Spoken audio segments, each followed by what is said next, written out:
What's up, guys, and welcome back to the Tim Sports Talk. I'm so confused right now. Anyway, if you can hear me, I hope you can hear me. We're just gonna watch because I can't set up the chat for some reason. Anyway, Trevor Lawrence over to the left side, and it is caught. Turning down the left sideline is Evan Ingram, the tight end formerly drafted by the New York Giants, first-round pick. They acquired him in the free agency 2 seasons ago. Makes a nice grab down the left sideline. First down for Jacksonville. I'm so confused. How do I have 2 streams live right now? What? This is so frustrating. They're not there. I can't manage them. Reuse settings? No, like, where are the streams? ETN takes the screen pass down the right sideline. I'm so confused. Why in the world my streams are not here that I can go in and look at the chat, adjust things, make sure things are clear. It's not letting me manage them. I don't understand.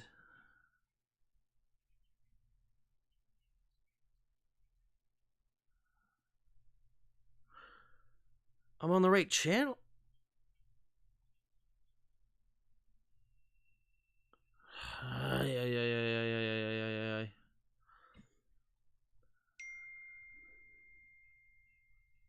There's one live. I can't read the chat. I don't see the chat. It won't let me pull the chat up. I hate technology so much. I don't know why this is so hard. It's never done this before. I've always hit live here. I go to the YouTube studio, go to the streams. I can manage my streams, set it up, and I can read the chat. It's not hard. Oh my gosh. 2nd and 6 at the 35-yard line of the Saints. Lawrence takes a snap. He's going to keep it. Run up the middle. First down. Sliding for a gain of about 8 yards. And it's enough for a first down. Trevor Lawrence using his legs to get across. Is the thumbnail working too? Like, your channel here. All right, 17 of you watching. I can look it on my phone. Can I manage streams on my phone? I'm so... I don't understand it. Like, I don't know what changed. Schedule your stream ahead and let you know the community when you're going live. I don't understand. I don't want to create new.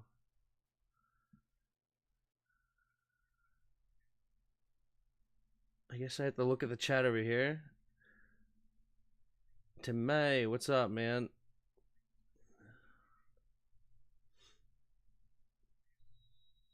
Oh.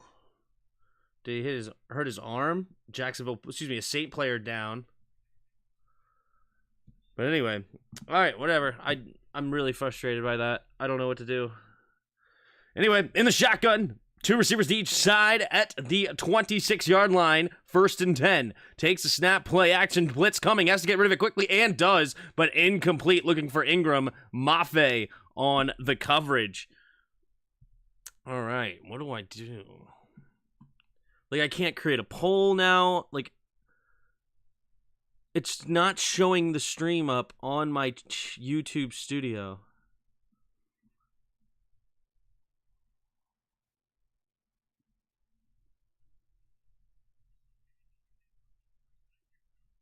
What's up, everybody? 2nd and 10.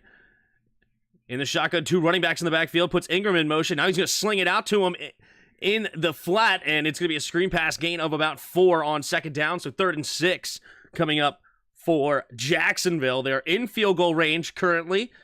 Obviously, you would love to start this game with a touchdown if you are Jacksonville. Can other chatters see the chat? I can see everything. Yeah, no, I can't see like the chat where I can pop it out on my back end. I just had to pull up the chat like as if I'm a viewer watching the chat. Like, I can't pull the chat up from my stuff and put it up on the screen right above my head because for some reason YouTube is not showing me my stream in my YouTube studio where I can manage it. Three receivers bunched to the right, takes the snap, looking to his right. Now he's going to quickly throw it over, and it's going to be caught for a first down. Beautifully done. It is Christian Kirk coming up with the big grab. They sent him all that money, and he's making it happen. He's been a really good addition for them, actually. You know, they got a lot of criticism for spending that much money on Christian Kirk, but he honestly has been a very nice weapon for them. Maybe not worth money quite exactly, but it's enough. A beautiful target for Lawrence. Here we go. Kirk in motion, left to right, fresh out of downs, up to the 15-yard line. Takes the snap, fakes the pitch. Now he's going to little sweep here, and it's going to be a nice play going to the right side. Agnew close to the end zone. It's going to be diving to the 2-yard line. First and goal for Jacksonville coming up. That's why YouTube's way of telling you to never take off and leave for Sunday. What exactly? Yeah, I guess I shouldn't have done that. I really am confused on how to do what I'm typically do right now. I've never had this happen before where I've hit stream and I couldn't find it. That's why I started 3 streams. I'm like, where is it? Here we go with the shotgun. Takes a snap. Handoff up the middle is ETN. ETN fighting into the end zone, and it's a touchdown. Jacksonville, and they get on the board right away, going up 6-0, pending an extra point. Shout out Freeman Covington. Welcome to the GOAT status. Appreciate you becoming a channel member of the GOAT. If you'd like to become a member, hit that join button below to help support the channel, and Freeman is a GOAT. Right behind Sheriff TD. Good old Brandon. There he is. My good old first lookalike on the channel. Hi, Tim Sports Talk. Love what you do. Thank you, Neil. Appreciate you. Here's the extra point. The snap, the hold, the kick is up, and the kick is good. And the Jacksonville Jaguars start the game off with the touchdown, 7-0, with 9:44 to go in the first quarter. Will the Saints respond? It won't mess up if it's a Skins game, yeah.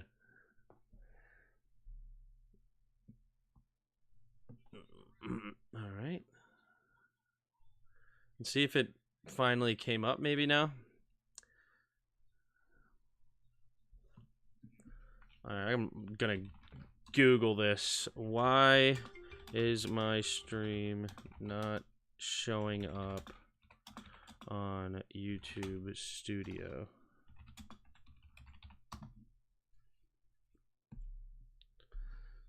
Streamlabs live stream not showing up on the channel. Uploads until YouTube finishes processing. No.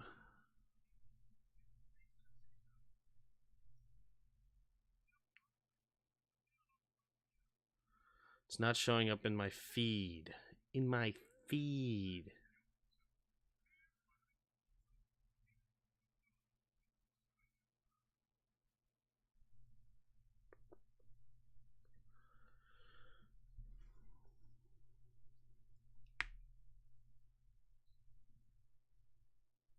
How to fix Streamlab OBS live stream not showing in YouTube Studio.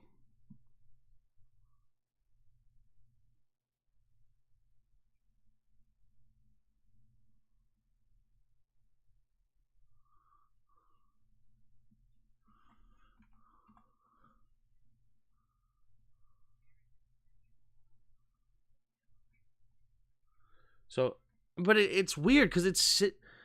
Oh, me and technology. This is what I'm talking about. We are like fire or what is it? Oil and water. Like it literally makes no sense to me. And of course, I can't find like a 1-to-1. Like this guy is telling me to like go into OBS and like make sure that I'm sending it to YouTube. Clearly, I'm sending it to YouTube. You guys can see it there. So it's not a matter of I'm logged into this YouTube stream, the Tim Sports Talk. So it's clearly not that I'm clearly sending it there, but for some reason it's not showing up on my upcoming streams where I can do what I normally do.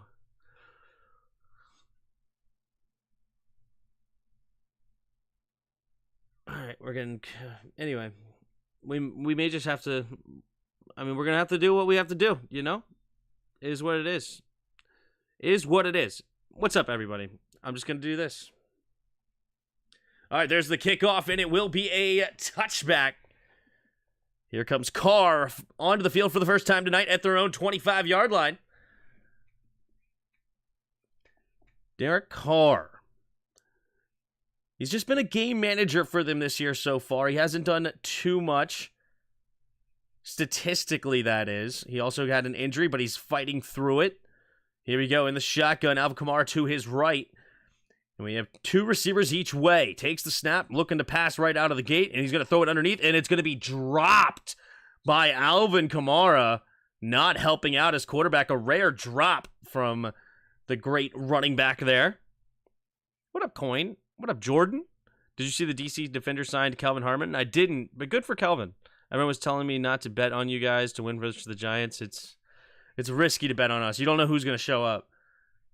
Here we go. Under center, puts a man in motion. Right to left is Rashid Shaheed, the speedster. Takes the snap, handoff to Kamara. Kamara will slip through the line and dive forward for a gain of about 5.5 or so. Third down and mid-range here for the Saints. What up, Juris? 9:20 to go here in the first quarter. Saints on their first drive. Already down 7-0. Want to respond. Here we go. Big third down in the shotgun. Three receivers to the right. Shaheed in motion. Stays on the right side, though. Takes the snap. Looking that way. Steps up. Has time. Going to throw it underneath. This time it will be caught by Kamara, and they will get the first down. So Kamara already with 3 early touches/targets. And he's going to go to the sideline for a breather. Same with Olave, it looks like. 1st and 10 for New Orleans. We also got Abram Smith and Josh Hammond back for the defenders. Good. Jaguars already have 7. Yep. Scored right off the opening drive. Ooh, we got a trick play here. Derek Carr lining up at receiver. Taysom Hill in the game. Takes the snap, hand up. Nope, Hill keeps it, and he's got a good block into the outside, makes a move, and he's out of bounds after a gain of about 8. There is Taysom Hill. Tight end, running back, quarterback, do it all for this Saints offense. And this time he's going to fake the handoff, keep it, and great block by the tight end, getting 2 with his block. Jason Williams was the running back that he faked the handoff to. Here we go. Alvin Kamara enters the game again. 2 receivers to each side, single back formation. 5 down linemen for Jacksonville. Takes the snap, play action. Carr has time. He's going to run to his right, pumping, trying to beat the linebacker. Does with his legs, and he's going to hesitate again and out of bounds. Nice running there by Derek Carr. First down, gains about 8 or 9 on the play. And gets another fresh set of downs. 7:45 to go here in the first quarter. Saints moving. Saints go marching, but doing great with the pump fakes, getting around Trayvon Walker rather. Here we go. Single back formation at the 49-yard line. Derek Carr takes a snap. Pitch play to the right is Kamara. Kamara tries to cut it back, and he slips. He's going to lose a half yard or so. Second down and about 11 coming up. Alvin Kamara getting touches early, but not showing very good efficiency so far. He's all over the place. Drop pass, slipping. Might be in his own head a little bit. Got to get it together. I feel like we should have used Thomas like Hill sometimes. Thomas is a bit up there in age. He's not quite the same as a Hill. Actually, is Hill that old too? I might be wrong. In the shotgun, takes the snap. Quick throw over the left side. It'll be caught by Olave. Olave have a little space. Nice stiff arm, and he's going to get a first down. Stunning the corner with a little bit of shake and bake. Completely making him look silly. I believe that's Tyson Campbell. And he's going to get a first down with ease on what looked like it should have been just a 3-yard catch. Turns into a 14-yard first down. Wow, he had him. Whew. It was not Campbell. Who was that? Lloyd makes the... Oh, it's Devin Lloyd. Devin Lloyd. No wonder he got stud. Devin Lloyd, complete mismatch in space. There's Alvin Kamara running to the right, falling forward for a gain of maybe about 3. 2nd and 7 coming up for the Saints. 6 minutes to go here in the first quarter so far. Alvin Kamara going to go back to the sideline. Michael Thomas enters the game. A lot of personnel changes coming from the Saints.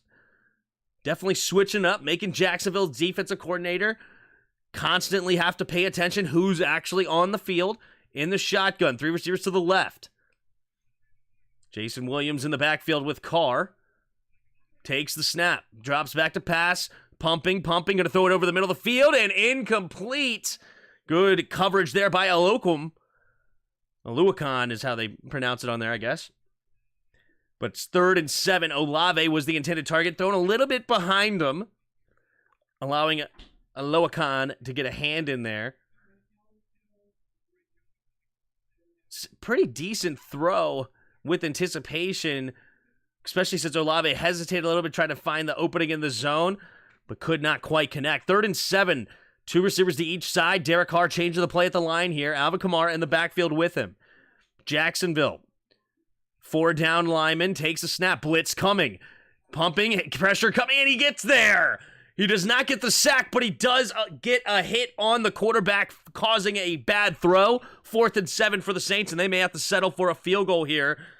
And it would be a 49, 50-ish yard attempt from the right hash. Potentially, that's probably the direction they will go in the Superdome. Don't have to worry about weather. Got to get that ball out a little quicker if you are Derek Carr. Blake Grupe ready to kick it here for the field goal.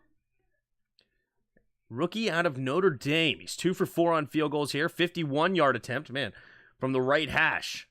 The snap, the hold, the kick is up, and it's on the right side, and it will not hook in. Stays straight the whole way and misses wide right.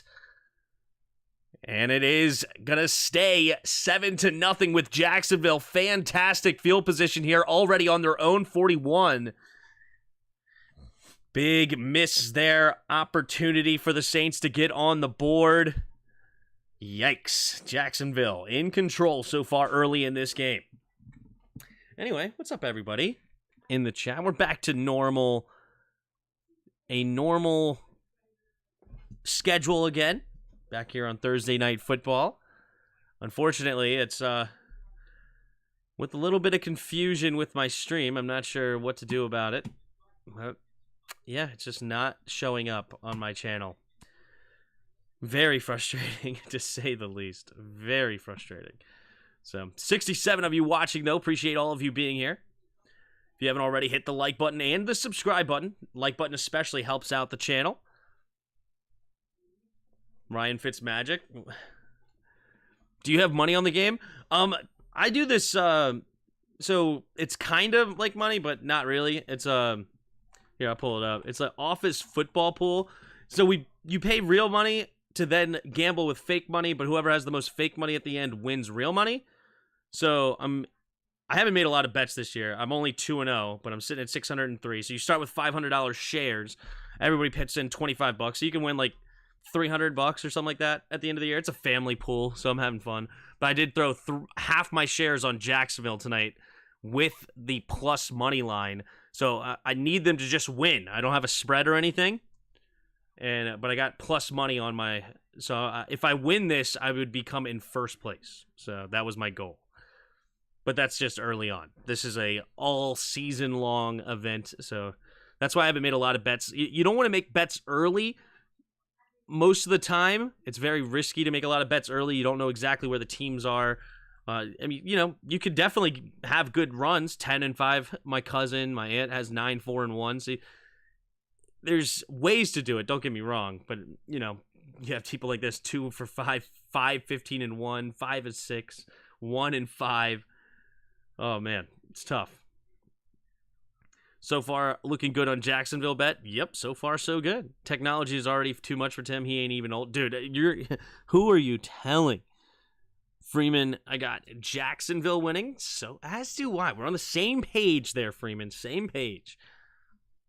I have $10,500 on the game. A God mod. How do you have that much money that you could throw on the game, but you're not super chatting like ever? Come on, bro. Come on. Here we go. In the shotgun, Trevor Lawrence. Bunched up formation, 2 receivers each way. Takes the snap, play action. Steps up, has time, going to throw it over to the left side. He's going to ask Kirk, and Kirk has to dive for the football. The ball does pop out, but I'm not sure who's going to get it. They're going to say he does lose it, and it looks like the Saints have it. Really? They're going to say this ball came out? Did he get back up, or was he already touched on the ground?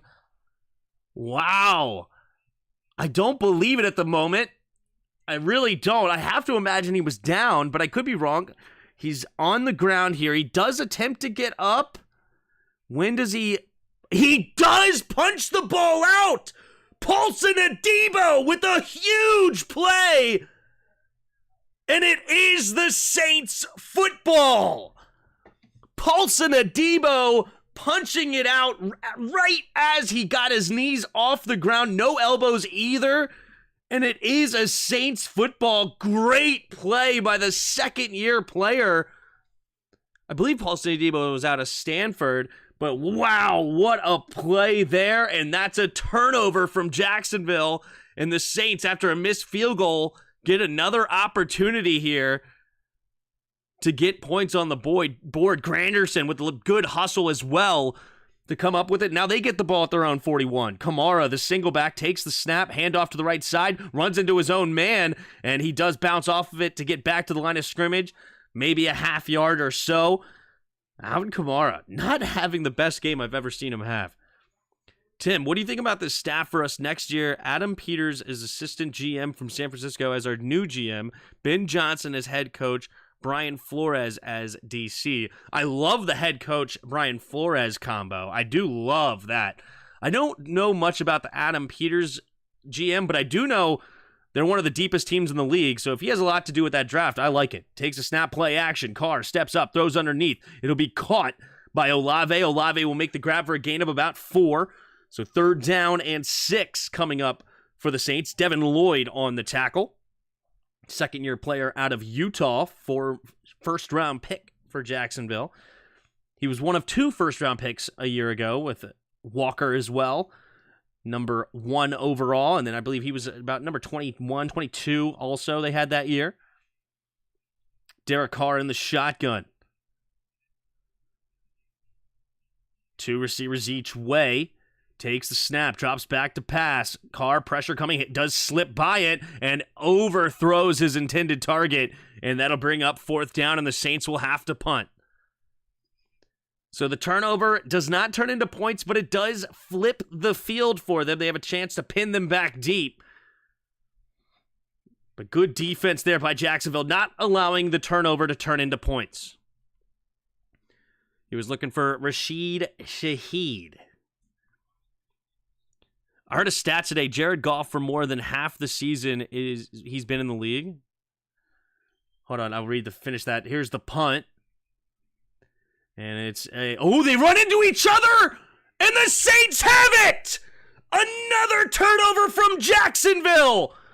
His own man crushes Agnew as he was going to catch the football, and the Saints get it! They're getting some home field cooking here. Wow. Getting some luck bouncing their way. And it's his own man who just clearly destroys him. And it did hit a Jacksonville player as well. Clearly recovered by the Saints. And now the Saints, who have not done much offensively, all of a sudden end up in the red zone. After 2 turnovers, 1 on a punt and 1 as a fumble. Yeah, Campbell just crushing his own man. Wow.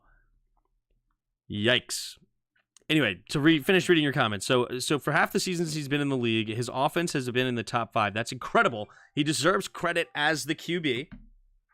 Sorry, turn that down. We can't just say it was the coaches, Johnson and LaFleur.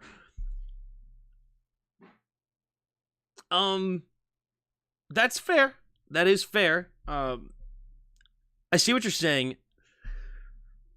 There's things I don't like about Jared Goff. There definitely is. But Yeah. How much credit do you give him? How much do you give credit to the offense? Because, I mean, he's like out-dueled Patrick Mahomes in his career. He's been to a Super Bowl. Has it always been a top 5 offense? Maybe. No, you said for half of the season. Sorry, for half the seasons. I mean, you got to give him some credit, of course. You got to give him some credit. I mean, he's not bad. He's not terrible. I think he's overpaid for what he provides, right? I do think he does need a team around him, and offensively, he's always had a squad around him, right? I mean, the Rams' offensive line when he was there was really good with Whitworth and company. Then obviously the weapons he has, like Cooper Kupp, and didn't he have like Allen Robinson for a season or something? I would go Todd Gurley, I think, early in his career as well, who was a monster. And now he's got weapons over there in Detroit as well. Amon-Ra is just a stud. Really good running back duo. Top-notch offensive line. I mean, you definitely got... I think there's a balance here. I don't know. He probably does get a little bit too much hate, if you would say. But I don't like him. And I'm not sure about LaFleur. Like, I would have to go back and look at the offense and how much was it him versus Sean McVay, because I know Sean McVay had a lot of control over that offense as well. Whereas I know the offense in Detroit is Ben Johnson's, right? That scheme is Ben Johnson's scheme, right? Because Dan Campbell is the head coach, and he's a defensive player. He hired Ben Johnson to control the offense. So that I know that's his scheme compared to like a LaFleur, where he had one of the most, like, the best young coaches of all time in Sean McVay, right? You know, it's like him and Mike Tomlin are considered up there. I mean, you got to give it to Mike Tomlin right now just because he's never had a losing season. And well, here we go. Takes a snap, handoff up the middle here for Williams. Williams will barrel forward for a gain of about 3. But you got to give it to Mike Tomlin, obviously, as the best young coach, because he was hired in his young 30s as well. Won an early Super Bowl, never had a losing season. But nonetheless, Sean McVay is up there, arguably the number 2, right? And I see what you're saying. There's a lot of stuff going on. Dan Campbell's an offensive player, play like tight end. Did he coach offense? Why did I think he coached defense? You're right, he was a tight end. I guess it's just the hard-nosed mindset, but you're right. He is a tight end, and I knew that, but for some reason I was thinking still defense just because of his personality. Here's a screen pass to Alvin Kamara. Alvin Kamara will fall forward for a gain of 11. So, yeah, I got to ignore what I said.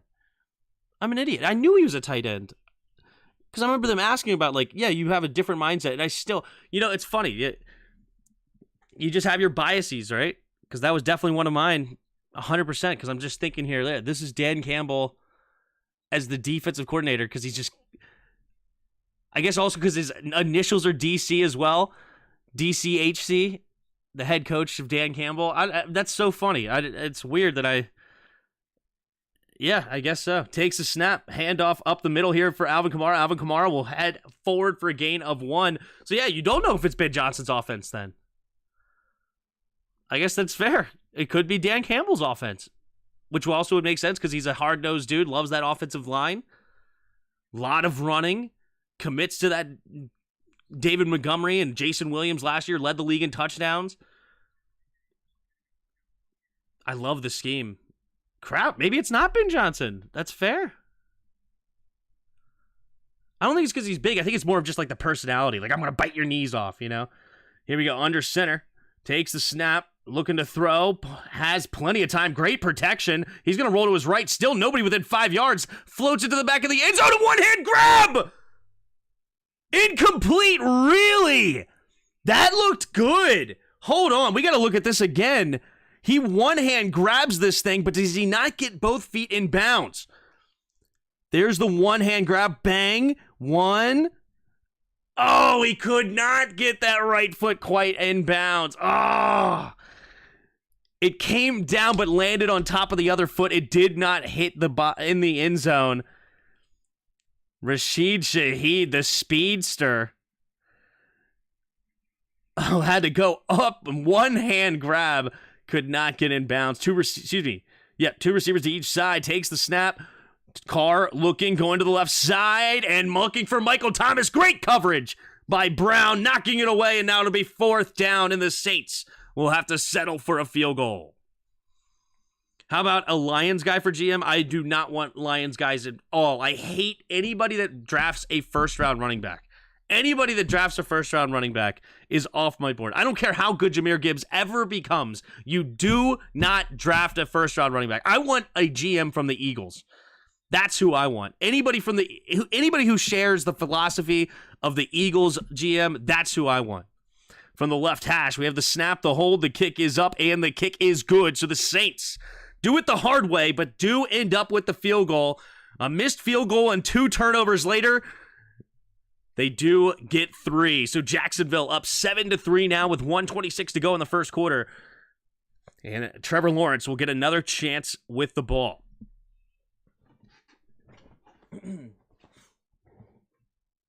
Incomplete but amazing grab. Yes, it was. I genuinely think people don't like Goff because he looks like Ryan Gosling. And no outstanding physical traits. He's as vanilla as they come, even if he has a few holes in his game. I can promise you this, it has nothing to do with the Ryan Gosling. I think my bias comes from, I thought he had so much in LA and such a great offensive coordinator's mind and everything. And then as soon as they trade him, even with first-round picks gone, like traded the first-round picks and hadn't had a first-round pick in like 5-6 years, Matt Stafford comes in and wins the Super Bowl, right?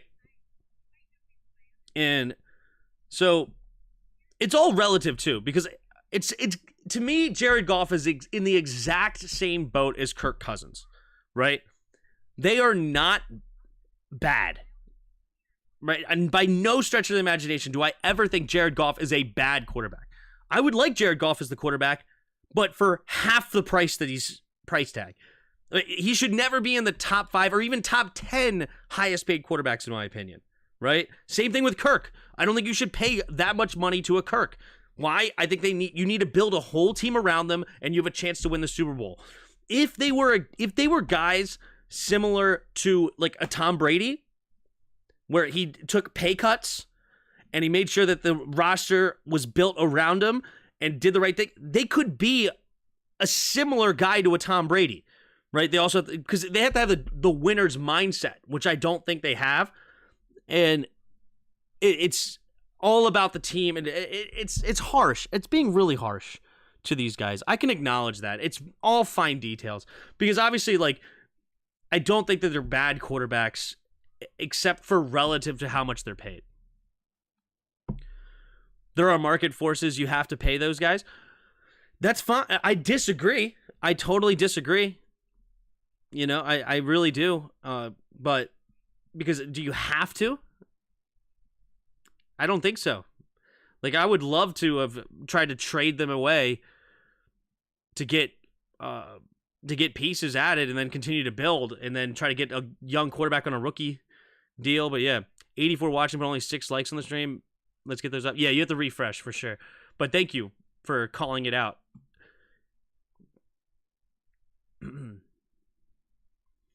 All right, there's the kick from Group A for the kickoff, and it will be a touchback. And 1:26 to go in the first quarter at their own 25. Here comes Trevor Lawrence. Yes, you have to. They collude. Who's they? I'm not sure. That's how the market works. If you won't pay someone else, well, then let him go.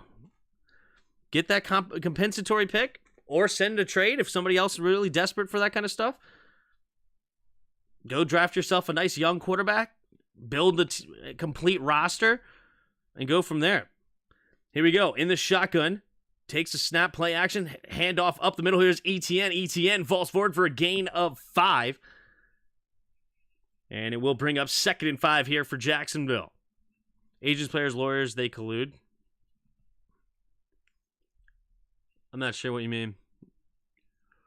I don't see why that stops me from doing what I want to do. You know what I mean?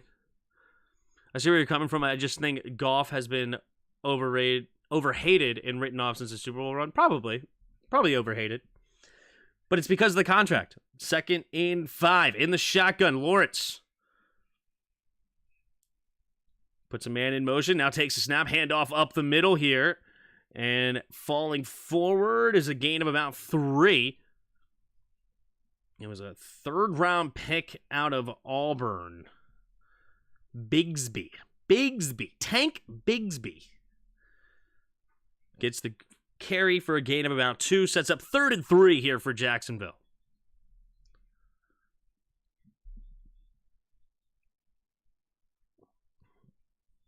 Saints are cheap. That was a clear face mask. He threw the Jag player into the other Jag for that fumble. Ooh, Troy with the heat. Here we go. 3 receivers to the right. 5 seconds on the play clock. Takes the snap. Looking to his right. Looking, scanning. Now throws it over there. And it will be caught out of bounds for Christian Kirk. And that will bring us to the end of the first quarter. Jacksonville 7 and Saints 3. Jacksonville starting off with a nice drive here up to their own 41-yard line when we return for the second quarter. Goff's annual salary is only $35 million. I think that's too high. I do. Where does that put him in? Let's look at over the cap. Over the cap. Where does that put him in quarterback conversations as far as contracts considerations? And how much of that is all, or how much money is that compared to the total number of cap? Right? So if we look at positions and we go quarterback. Pull it over here so you guys can see as well. All right, so we have on an average per year basis, Jared Goff is $33.5 million, and the average is obviously a lot lower. Was it like 12, 14? I'm guessing. I don't know why they don't just freaking put a number here. They're making me guess at what number in the deal this is. 14th highest. But that's on an average per year basis. I wish that they would show me the current, like, who is the current highest cap hits for this season. You know? Because also, like, when he signed this deal, this was a top... Wasn't this the top deal? When he signed it? So we're deep into this contract now as well. So the average per year is obviously important, but it's not really what I'm talking about when I'm talking about, like, what. So, yeah, because you said it was $35 million. Let's see here. 35. So let's go to No, not Jacksonville. I need, what am I looking at? The Saints. No, we're looking at the Lions. I'm thinking about the two teams that we're talking about. Okay, here, Lions. So he's a $31 million cap hit this season, right? $31 million. And the cap space, the total liabilities is $220 million. So if we look at a calculator, it's got to be under 13%. If it's under 13%, I will change my tune. 220 divided by 31.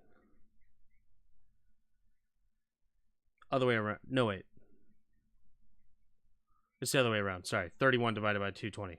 I'm a math major. It's a 14%. It's high. It's got to be under that 13% mark. Wentz and Goff both got stitches at 1 point. Wentz was the highest paid? Yeah. So it's almost 14.1%. It's not as high as I was thinking it was. That's for sure. But it is slightly high still.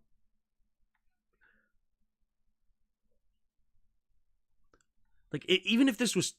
See, like, in my opinion, this should be, like, max $22 million. It's $224. So, okay, fair enough. But here we go. In the shotgun. Puts a man in motion. It's Kirk. Oh, we got a flea flicker here. Lawrence going to the left side, and it's going to be caught by Agnew. And Agnew actually runs back behind the first down marker. So it'll be a gain of only 8. He caught it for a gain of about 12 or 13. Runs backwards. And second down and 2 coming up for Jacksonville. For what he's doing for Detroit, it's worth it. What's Detroit right now? 4-2? 5-1. So yeah, right now it's fantastic. Fantastic. Now, there is some calculus to do. Takes a snap, handoff up the middle, and it will be a first down for the Jaguars. 14-15 to go here in the second quarter. There is a little bit, because when they did get him, they did also get 2 first-round picks, didn't they?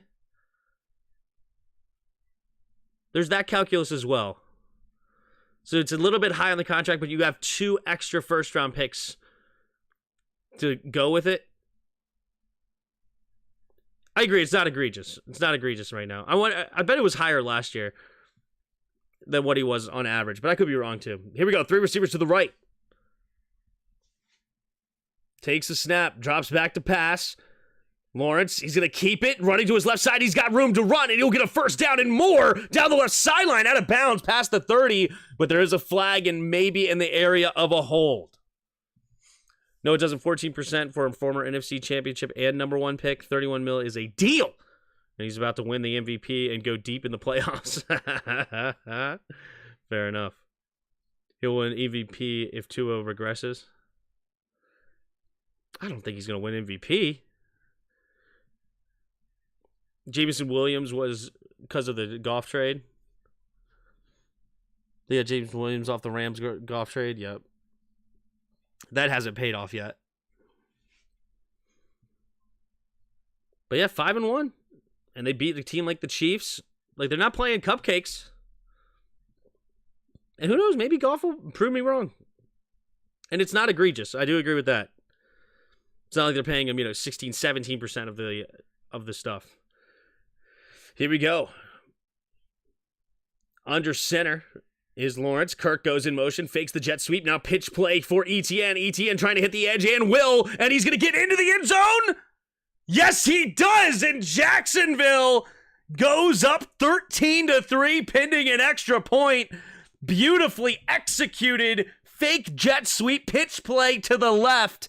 Man, I don't even know if he had a lead blocker. He just beats him to the edge. And it is a touchdown for Jacksonville. And Jacksonville right now with a commanding lead early. Saints with the pressure to try to answer offensively. There's the kick, and it is good. 13:09 to go in the second quarter. Man, it seems the Saints were massively overrated by lots of us in the preseason. I don't know where people had the Saints exactly rated. I think that it was probably a consensus that they were going to win their division, but that's probably more because it was like a weak division with Tampa, Atlanta, and Carolina. Tampa's overproducing, right? There's probably also still 3-3 though, right? So Saints are 3-3. They're going against a good Jacksonville team.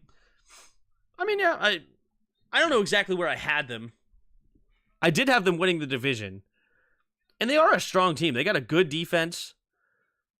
And they have good pieces on offense as well. Now, where will Derek Carr end up and blah, blah, blah, all that good stuff. He hasn't quite panned out enough. Also got that injury, and I don't know how much that's affecting him. He doesn't look like he's bothering today as far as, I haven't seen him, and I don't even remember what the injury was. Was it a shoulder that he ended up not needing surgery and avoided the stuff? Oh, there was a Carr Dark Horse MVP talk? Whoa. Whoa. That is a massive overrated. I agree. If that's what they were doing, yeah.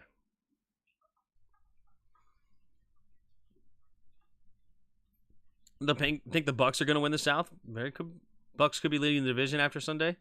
Very well could. Bucks win the South. The Jags are just a superior team to the Saints. It depends on which Jags team shows up too a little bit, doesn't it? Because they lost to Houston. And they lost to the Chiefs. But I like Trevor Lawrence. Trevor Lawrence showed me a lot last year on that comeback. A lot of moxie. Obviously super talented. So, yeah. Carr was doing good this year until the injury versus Packers. Not been the same. Yeah.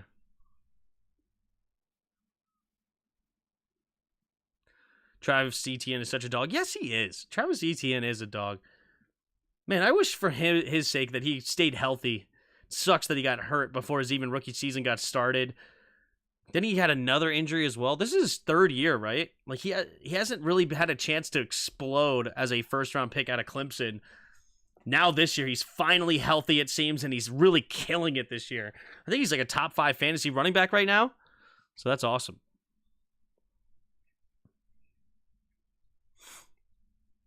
CJ Stroud, Offensive Rookie of the Year. I think that's probably a foregone conclusion. He's been fantastic.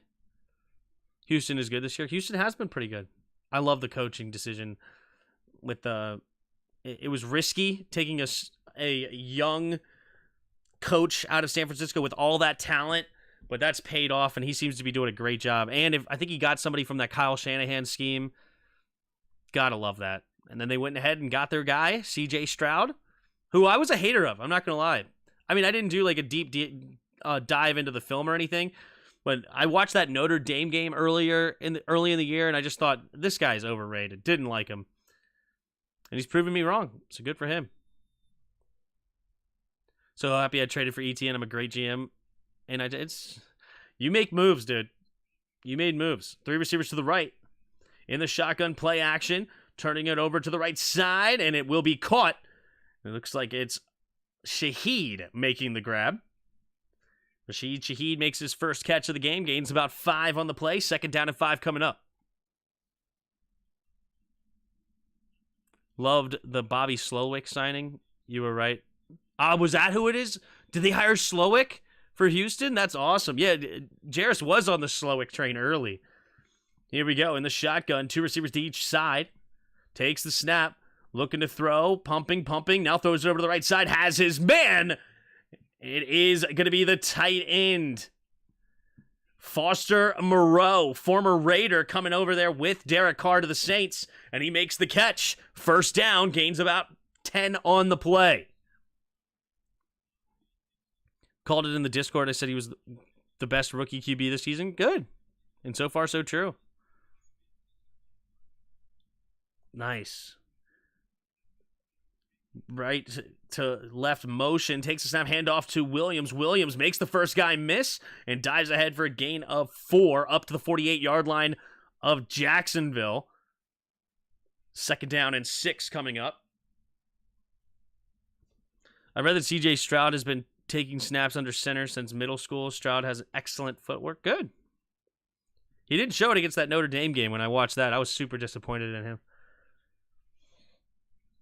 3 receivers to the right. Single back formation. Carr takes a snap. Handoff up the middle. Williams will fall forward for a gain of 3. So it'll be a 3rd and a long 2 coming up for the Saints. That's why I want Peters to run our offense. Yeah, I want that Shanahan scheme in DC again so bad. So bad.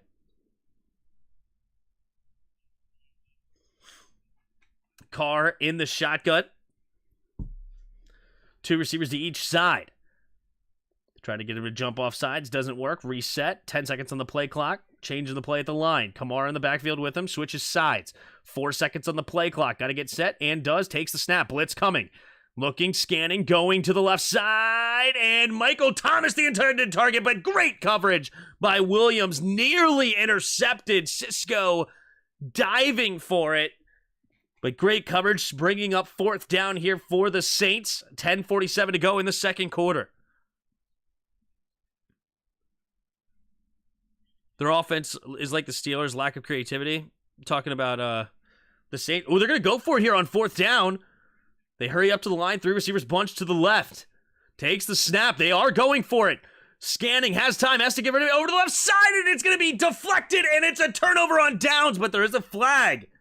What's the flag going to be? Devin Lloyd batted it down. Penalty against the Saints, and they're going to decline it.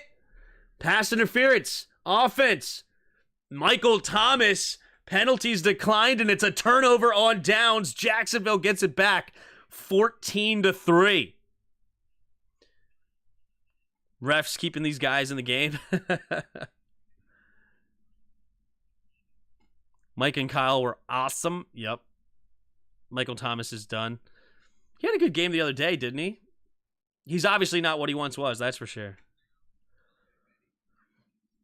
But granted, he was never really it to begin with, so. I know he had some big seasons back in the day, but he really wasn't ever a top receiver. Carr has lost his powers. Did he ever really have powers?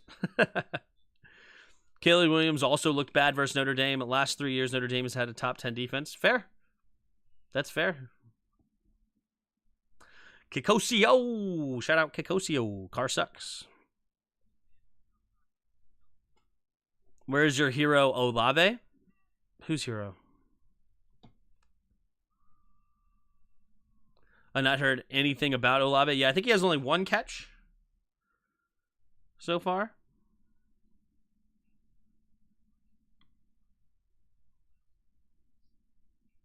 Olave has 2 catches for 17 yards on 5 targets.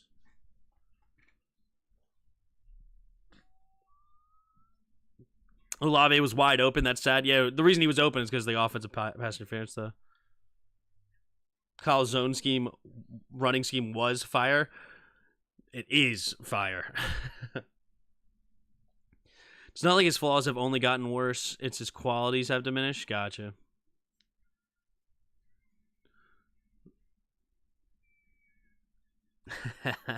Hot take, I know, PCC. Hot take. Were you the one who wanted Olave last year? Nope.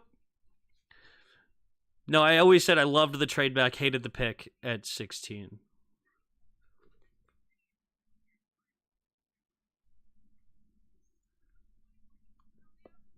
I wanted to draft a lineman. Get my receiver in the 2nd round. It was a deep receiver class. TJ Watt hates Hot Dog Man. I don't know who Hot Dog Man is. Dude has 1,700 yards in a season. I know. And like 1,100 of those was on the same route. And they fed him a lot. They did force feed him, that's for sure.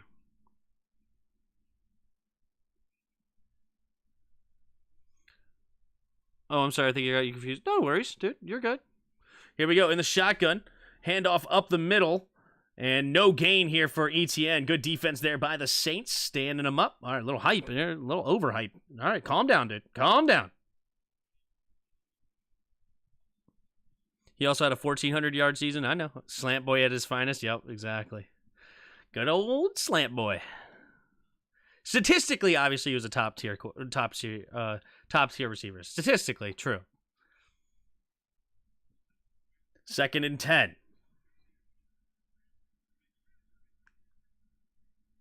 2 receivers to each way. Lawrence in the shotgun. Takes the snap, drops back to pass. Batted at the line of scrimmage. Trying to get it to ETN in the flat. But Cam Jordan gets his big mitts on the football. 3rd and 10 coming up for Jacksonville. I would love to have that here. Of course. Scheme goes a long way, dude. Scheme goes a long way. And who you have throwing the ball. Here we go. 3rd and 10. Lawrence in the shotgun. 3 receivers to the right. Blitz coming. Throwing it over to the left side. Incomplete. Looking for Ingram. Not on the same page. And that'll bring up 4th and 10. Good stand here by the Saints defense. And they force a punt.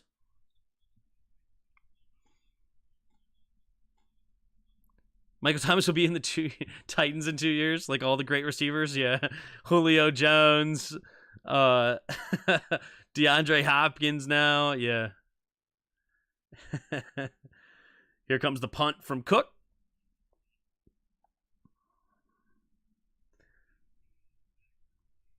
There's the kick. Fair catch coming, and it will be caught. Nearly collided on that one as well. Rashid Shaheed wanted a flag for being touched as he caught the ball, but no flag happens. So Derek Carr comes back onto the field at their own 11-ish yard line, and that is where they'll start their next drive. It looks like it's actually the 13. And then in 5 years, he'll be on the Eagles. Yeah, exactly. Sorry, Carr. I like the current coaching staff. What's up, James P? For the Saints, you mean? I'm not sure which current staff you're talking about.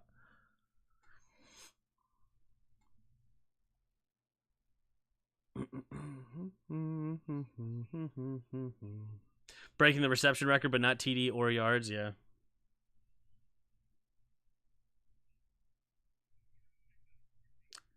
All right, here we go. Saints will have another crack at it here. They've had a downs, missed field goal, punt, and a field goal. Here with Derek Carr under center. Puts a man in motion is Hill. 2 receivers each side, takes the snap, looking to throw, pumping. He's going to check it down here to Kamara. Kamara throwing it running to the right side. He gets a block, and he's down the right sideline and goes out of bounds. Alvin Kamara, dude, I love watching him run. It's so funny looking as far as he looks slow, but it's just such patient running, following his blocks, and like he can get like a 70-yard touchdown, but he looks like he's jogging the whole way. It's like little slight bursts of speed, but like patience and understanding. He's awesome. Single back formation, 3 receivers bunch to the right. Rashid goes in motion, takes a snap, handoff to Kamara, and Kamara gets hit immediately. Whoa, that's going to be a flag. Extra stuff. He goes through the whistle. He did not hear the whistle, and he ends up suplexing Kamara after the whistle was blown, clearly after as well. It's Blackson. Unnecessary roughness, personal foul, and it will be a first down here for the Saints after a very boneheaded penalty there. And 9:07. It was a great defensive play, too. That's the saddest part. He just absolutely destroys the interior of that offensive line of the Saints, gets a nice big tackle for loss, but then threw him down. Commanders, I don't think we need a change. Sorry, JP. James, I definitely disagree. All right, here we go. Kamara under center. Shaheed goes in motion, left to right. Now goes back to the left. Shaheed gets the handoff, trying to get to the outside. He's going to slip through the 2 defenders. Does fall forward for a gain of about 4. And that'll bring up second down and about 6. I think Tim was on vacation. What's that? Saints are less a train wreck and more a car crash. Well done. Well played. Fully expect Julio to have a TD against us in 2 weeks. Very possible. No one is ever happy with their team's coaching staff. If you follow other teams, like 90% of the team's fan complain about their staff or stuff, even if they're winning. That's fair, but I disagree still. Takes a snap, play action. Carr steps up, throws it immediately underneath to Kamara. Kamara trying to hit the outside. Nice tackle by Williams. Does not let Kamara get around the edge. And Kamara, can't tell if he's dealing with a little bit of an injury or something. He calls over the running back, or is it frustrations, or is he banged up a little bit? He seems like he's favoring a leg injury or something. I don't know if he has a tweak or what. He looks a little off right now. 3rd and 3, 7.5 to go here in the second quarter. Carr trying to keep this drive going. 3 receivers to the left. Takes a snap, drops back to pass. Looking, throwing it over the left side, and incomplete. Looking for Olave. And Olave wanted a flag, is not going to get it. And another 4th down here for the Saints. And it's at the Jacksonville 46. Do they go for it again? Or nope, this time they're going to play the field position battle. Try to win it with their defense. Man, Carr is super done, yeah. I mean, I think that's just good coverage. I mean, where's the receivers he's missing open? It doesn't seem like he's getting anything available, right? Here we go. Fair catch caught. Not a very good punt. Fair caught at the 18-yard line by Agnew. And with 7:17 to go in the second quarter, Jacksonville will enter the game yet again. Commanders ain't bad, but I think they can be better. I hope you're right. I want to win. Everyone is complaining about the O-line, but teams are working with their salary cap. That means we spend less money other places. Is that what you mean? Sorry, the little heart is in a terrible place on YouTube. It always blocks one of the words, and it's very frustrating. But anyway, I think you said other places. It's all right, dude. I appreciate your opinion. Martin Mayhew needs to be fired before anybody. Man, he's such a doofus. Makes me wonder why he still has a job. It boggles my mind. We need a total rebuild, front office staff. The GM needs to fix the O-line, and we need competent coaches on both sides of the ball. Yeah. Dennis Allen is trash. Yeah. That little heart is terrible. Yeah, exactly. What up, Cade Williams?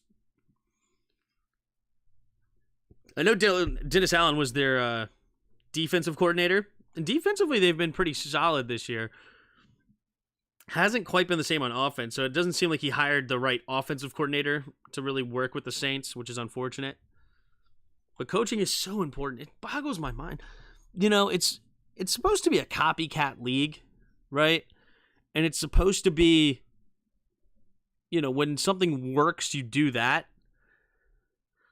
And I just don't understand sometimes. Like, I don't know how anybody watches the Kyle Shanahan scheme and doesn't think, I want to run that. You know?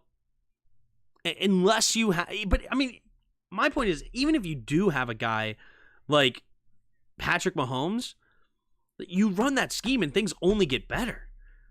Right? It's frustrating.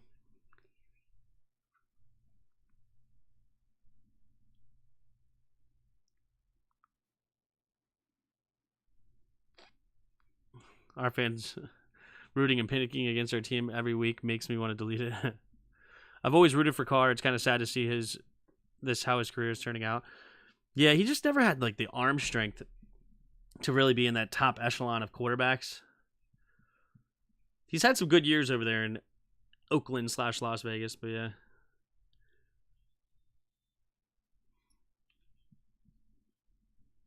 Need to know how.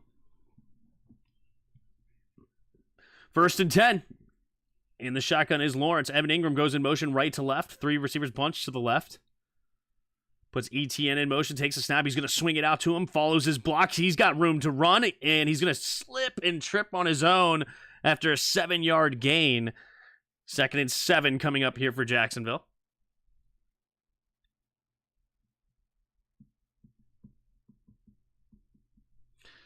When Stoner picked the Giants in this game, I was hurt. He eventually backtracked, but Stoner, I was so sad.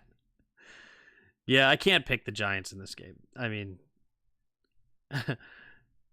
I can't do that. It's the Giants.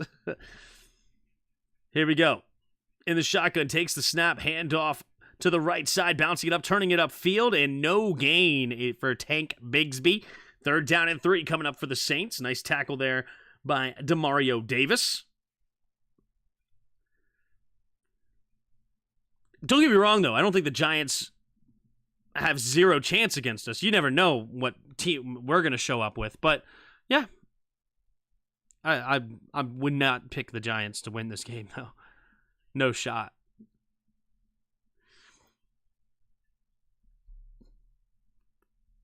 Here we go. Lawrence in the shotgun. There are too many injuries on their team, let alone anything else. 3 receivers to the left. Takes the snap, looking to throw to the left. Going to go over that side and just a little outside.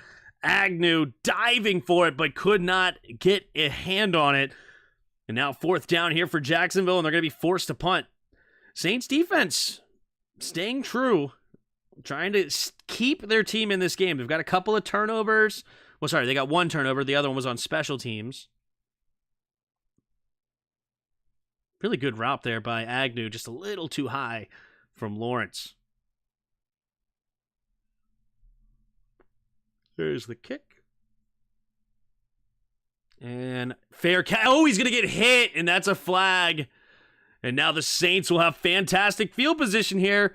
Good decision there by Dennis Allen playing the field position game. And they're going to have a great start to this drive. Look at the sad state of his beloved team, yeah. What Drew Brees is looking, he goes, man, if I had this defense, we'd be Super Bowl champions. Go back to when he was in his prime throwing 5,200 yards, 5,100 yards or whatever. The defense was so bad for New Orleans. Yep, interference with the opportunity to catch the ball. That's a mouthful, but it is a penalty nonetheless. And fantastic field position yet again. Man, that's what's keeping the Saints in this game. The couple of turnovers, field position. Jacksonville could be killing this team if they were playing. I mean, I bet the Saints even have time of possession, if I were to guess. The Saints do have a lead in time of possession by 2 minutes. And then they're going to get the ball here. So, yeah, it's fantastic. All right, here we go. So they're already, let's see here. Where are they at? Saints on the 46-yard line of Jacksonville in the shotgun. Takes the snap, drops back to pass. Going to throw it underneath, caught by Kamara. Kamara trying to bounce outside and does, but the cavalry comes in to help clean it up. Only a gain of 3. Kamara, man. I love having Kamara in a PPR league. He gets just so many checkdowns. Like, how many points does he already have in the first half? I feel like he has 4 or 5 catches already. Yeah, he's 8 yards rushing, but he has 9 points in PPR. He's got 5 catches so far. Here we go. 3 receivers bunched to the left. Carr puts a man in motion. Now it's 2 receivers each side. Takes a snap. Blitz coming, handoff up the middle here. Kamara is only going to get a gain of about 1. 3rd and 5 coming up here for New Orleans.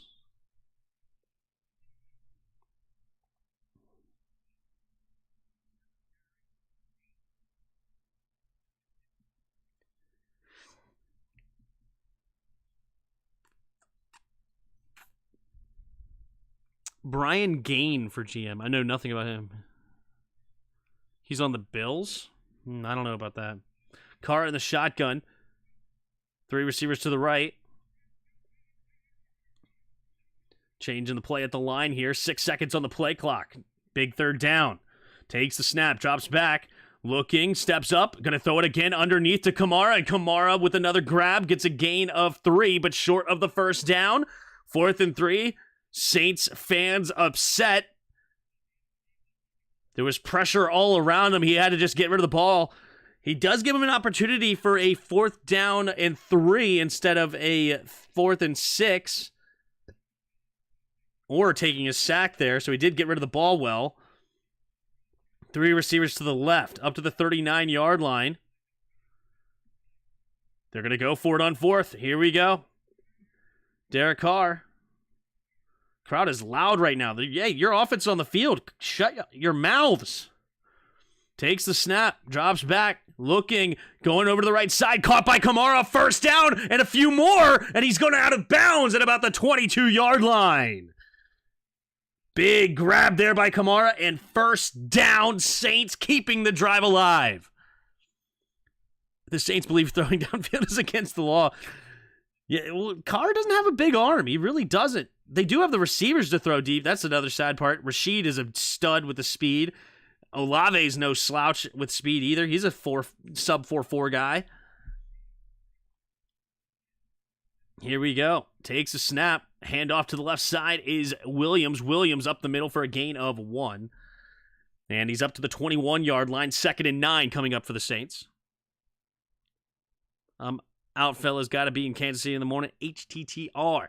Shout out Raja for stopping by. Appreciate you being here, bro. Have a good night. 7 catch for 60 yards for running back is insane. Yeah, 2nd and 8. Here we go. Carr in the shotgun. 3 receivers bunched to the right. Williams still in the game. Michael Thomas one-on-one to the left. Do they go that way? Takes the snap. Scanning the field, going to the right side, and Olave drops it. He was wide open for a 1st down, and he couldn't hang on to it. I'm not sure if he slipped at the top of the route or what. Or maybe the throw was a little bit errant. It looked like it was a very catchable ball. Take a look at the replay. What exactly happened here? Because he had nobody around him. Carr. It's a little bit fast. I don't know. He wasn't expecting the pass, it seemed like. Here we go. Kamara back into the game. 2 receivers each side. 3rd and 8. Takes the snap. Blitz coming. Scanning the field. Now he's going to escape to his right, keeping his eyes downfield, looking, running. And he's going to just get a gain of about 5 or 6. 4th down. And it looks like what's going to happen here. They want to go. Carr wants to go for it. This will bring us to the 2-minute warning, but it looks like the Saints will settle for a field goal here, making it a one-possession game, 14-6. Group A, 50% on the year. It's not a far field goal. Should be about a 35-yarder. But when you have a rookie kicker, it's not a gimme. This game is fast. Yeah, it has a... That drive made it really fast, didn't it? The clock seemed to melt off the clock after that drive. But Jacksonville will get the ball again before half. Jacksonville did start with the ball, so the Saints will get the ball at halftime. So definitely do not want to allow points. They want to try to double up here. Let's see. Timmy, which jersey are you wearing for the rivalry game? You know me, man. I'm wearing my tried and true. Shout out to the great Sean Taylor. Where's Taysom Hill? Why do they have this Derek Carr guy out there?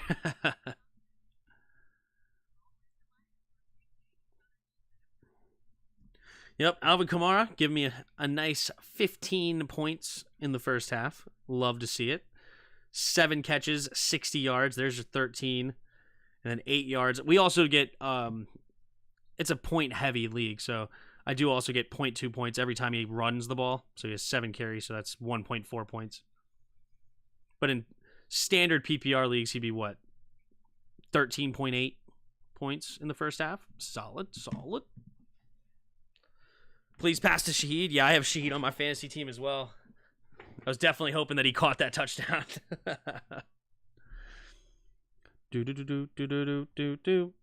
Anyway, I believe I heard some new subscribers. I'm going to give a shout out to you guys here. We got Danon Private. We got Thomas T-Bone as a couple of new subscribers. Appreciate you guys. And then, of course, Freeman earlier getting his GOAT status, becoming one of the channel members as the GOAT. Appreciate you.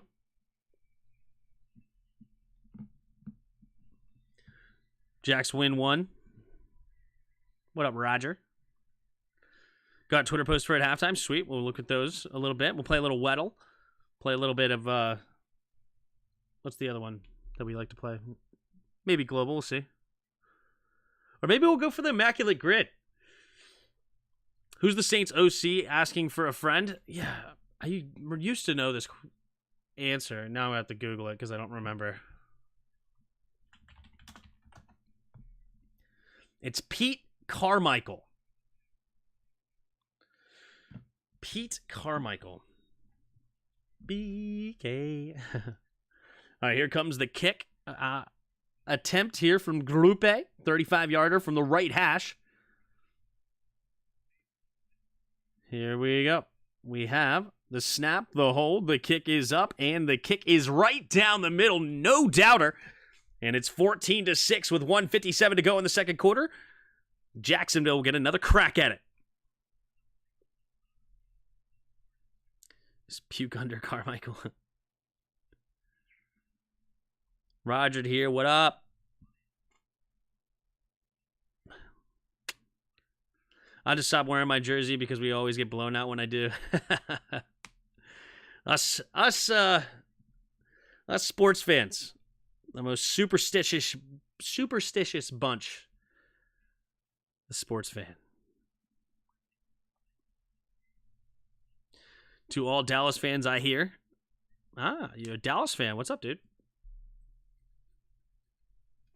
All right, here we go. Let me get some water.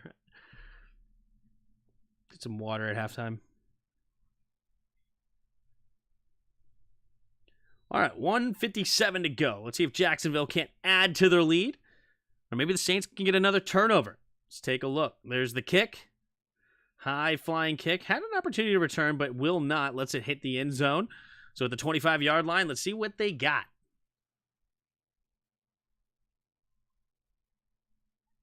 Who do I got? I have the Jaguars. I threw half of my football pool on it. So 300 shares here so I can jump to first place. If I win, I will jump ahead of Sweatpants with a 3-0 record. I've bet on 3 games, won every one of them. That's how I do it. That's how I do it, baby. What's up, Jenny? Hey, from the UK. Any chance the Commanders dare to throw a few deep balls to Terry this week instead of 10 hook routes and 5 outs, right? Here's the shotgun. Takes a snap, throws over to the right side. Kirk makes the grab, and that'll be enough for a first down right off the rip. First down, gain of 10 up to the 35-yard line. Only takes 5 seconds off the clock. Beautifully executed there. Good start to this drive. Under Ron Rivera, Commanders are the new walking mediocrity. Not good enough to compete. Not bad enough to get a top pick. Great. But yeah, Jenny, I would love to see more deep shots to really all of our receivers, man. We have so many options for a deep shot. 2 receivers each way. Lawrence in the shotgun takes the snap, looking to throw over the left side, caught by Evan Ingram. Evan Ingram will get another catch and a run. First down, gain of 11. Good quick throws here by the Saints. Excuse me, by Jacksonville, rather. Good start. JJZ with the super chat, $1.99. Appreciate you. Says, I have 100 saying Jags won't win 11 games. Safe. I say not safe. I say not safe. I don't think they have the strongest schedule, and they're strong. It's risky. It's risky. Here we go. In the shotgun. Ooh, they may get a false start. Who was it? That'll be a 5-yard penalty. False start. Yep, Evan Ingram, number 17, gets caught with the jumping a little, costing his team 5 yards.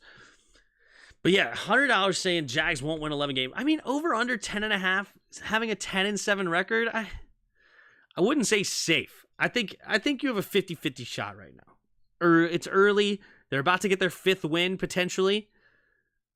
It's tough. I enjoy your play-by-play broadcast. Thank you, Freeman. I enjoy you being here. 3 receivers to the right. At their own 41, takes the snap. Quick throw over to the right side. Has plenty of spaces. Agnew, and Agnew gets all the penalty yards and more. Gains about 10 on the play. 2nd and 5 now. Man, that's 3 straight 10, 11-ish yard plays, and they're just chipping away, trying to get into field goal range, and they have basically taken no time on the clock. They've literally used 14 seconds so far on this drive, and they're already in Saints territory. 1:43 to go. 3 receivers to the left. In the shotgun, takes the snap.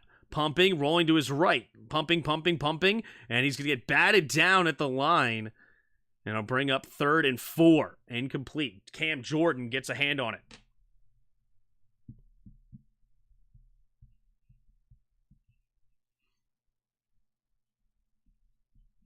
You know why Cincinnati has an injured Burrow? It's because they don't have an Andy Dalton as a backup. Oh, Breezy got a hand on it. Excuse me, it wasn't Cam Jordan. Sorry, it was the rookie Breezy getting a hand on the football. Well played by the Rook. Here we go. 3 receivers bunch to the left. Takes the snap. 4-man rush. Going to throw it over to the left side. Caught by Agnew, but not enough for the first down. Only gains about 2. Good quick tackle. Now 4th and 2. The Jacksonville Jaguars will have a decision to make here. And I think the Saints use their first timeout. They do with 1:33, and they're going to make the Jacksonville Jaguars make a decision. Do you go for it here on 4th and 2? Just barely inside Saints territory. Or do you have to settle for the punt? You're out of field goal range. This would currently be a 64-yard field goal attempt. And it looks like they're going to keep Jacksonville on the field. Keep their offense on the field. No, they're not. They're going to punt. They're going to go conservative here. Doug Peterson going to settle for the punt. Lawrence not happy about it. Tough.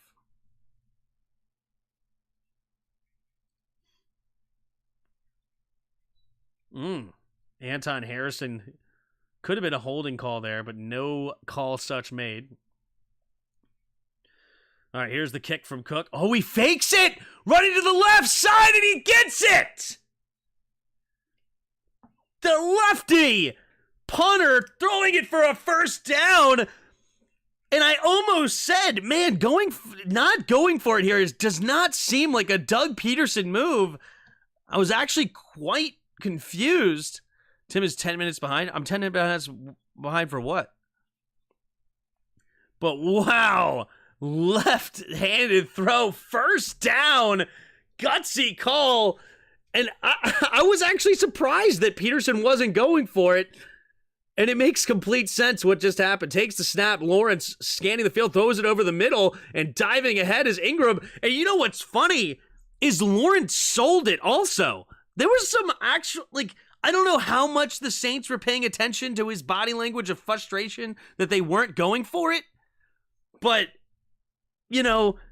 it's still, it shows there's some, high IQ thinking in there. Just some gamesmanship. How much did it affect the thought process of Jacksonville? Of the Saints? I don't know, but man. I got you. Wow, here we go. 46 seconds left. They still have 2 timeouts here. Now they're in field goal range up to the 26-yard line. But can they get more? 3 receivers to the right. Lawrence in the shotgun. Takes the snap. 4-man rush. Quick throw over to the right side. It's going to be caught by Kirk, but not for a first down. He runs backwards. And it's only going to be a gain of 2. So now a 3rd and a long 1 coming up. We should do fake punts with Tress. Yeah, when's the last time we've done a fake punt? It's very rare. It's funny we know what happens before Tim reacts. We know he's going to go ape. Here we go. 3rd and 2. 3rd and 2. 3 receivers to the left. Lawrence in the shotgun takes the snap. 3-man rush. Looking, scanning, throwing over to the left side. And it's intercepted!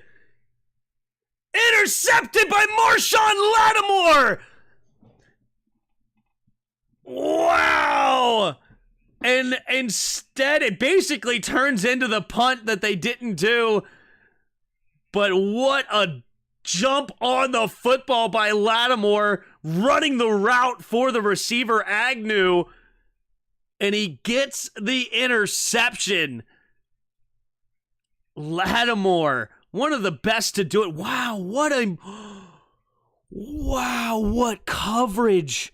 How do you turn around the... Oh, it's dropped. The interception is dropped. Oh, he did not get it. It's going to be overturned. Jacksonville will have another chance at it. Oh, what a beautiful coverage, though. So, on the comeback, instead of putting his foot in the ground and trying to change direction, he spun with it, turning his back to the quarterback, and then diving out there, getting 2 hands on the football, but he could not quite get his hands underneath it, and the nose of the football hits the ground. Usually you see the defender, they're backpedaling, and then when they do an outbreaking route, they, put all their weight on their back foot and try to change direction and try to cut. But since he spun with it, his momentum stayed in there, and now his eyes are off the football. His eyes are off the defender, but his momentum is going the correct way, which allowed the timing to get at least a PBU. But he could have had an interception here. Oh, it's so close. That is an incredible coverage by Marshawn Lattimore. That's something that you would never be taught, to turn your back to the receiver and to the quarterback. That's just instincts, man. That's just something that a athlete does, right? He never was coached to do that. Never did they coach spin away from the quarterback, going away from the ball. It's just, that's a feeling. And even though he did not come up with the catch, that's still fantastic. Wow. The Saints need this. I don't think they can come back from down 2 scores. They didn't get it. Yep. All right. But at least they are only setting for a field goal here. So it's a difference of 3 points. Here goes Brandon McManus coming up. He's 12 for 14 on the year with a long of 56. This would be a 43-yard attempt. So they reset the clock to 36 seconds. The Saints will have that much time, minus 5 or so seconds, 4 or 5 seconds for the field goal. So they'll have about 32-ish seconds with 2 timeouts to get into field goal range themselves. Here we go. The snap, the hold, the kick is up, and the kick is right down the middle. No doubter. And it is a 17-6 lead now for Jacksonville here in the first half. Saints looking to try to maybe double up here. If they can get a field goal before half, they will get the ball first coming out of halftime. How many of you are in here today? What do we got? We got 76 watching now. Appreciate all of you. If you haven't already, hit that like button and subscribe. We'll be here all year long for the primetime games. I've already done my wedding vacation, so I should be here all year. I have no other plans that I'm aware of until my wife cracks the whip or something and makes me sign up for something I don't want to do. But overall, I have no plans on missing another game throughout the year. We're trying to get to 5K before this Thanksgiving. That would be nice. 17-6 here. 32 seconds left in the second quarter. Here we go. There's the kick. And it will be a touchback. All right, let's see what happens here. Derek Carr. Man, I would have rather had Shaheed run that back than put the ball in Derek Carr's hands, I feel like.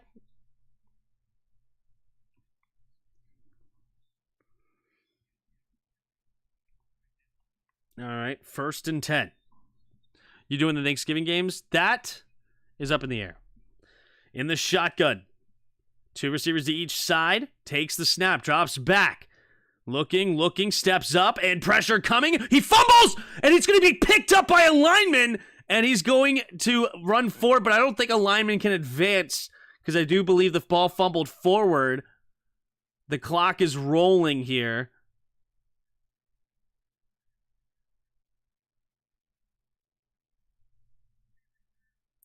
Return to the spot of the foul, and they're not using their timeout, so it looks like they're just going to settle.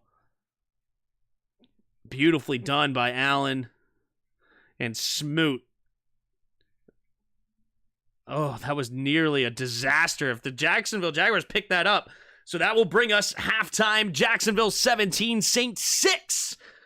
And I will be right back here in a second. I'm going to go get some water.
All right, sweet. Spotted Kitty goes meow. Shout out Tom Grassi. You the Grassi posse in the house, huh? How you doing, Matthew? Sports Illustrated smoking Walter White's crack if they think Washington is trading Chase for 2 third-rounders. Oh, jeez. That is ridiculous.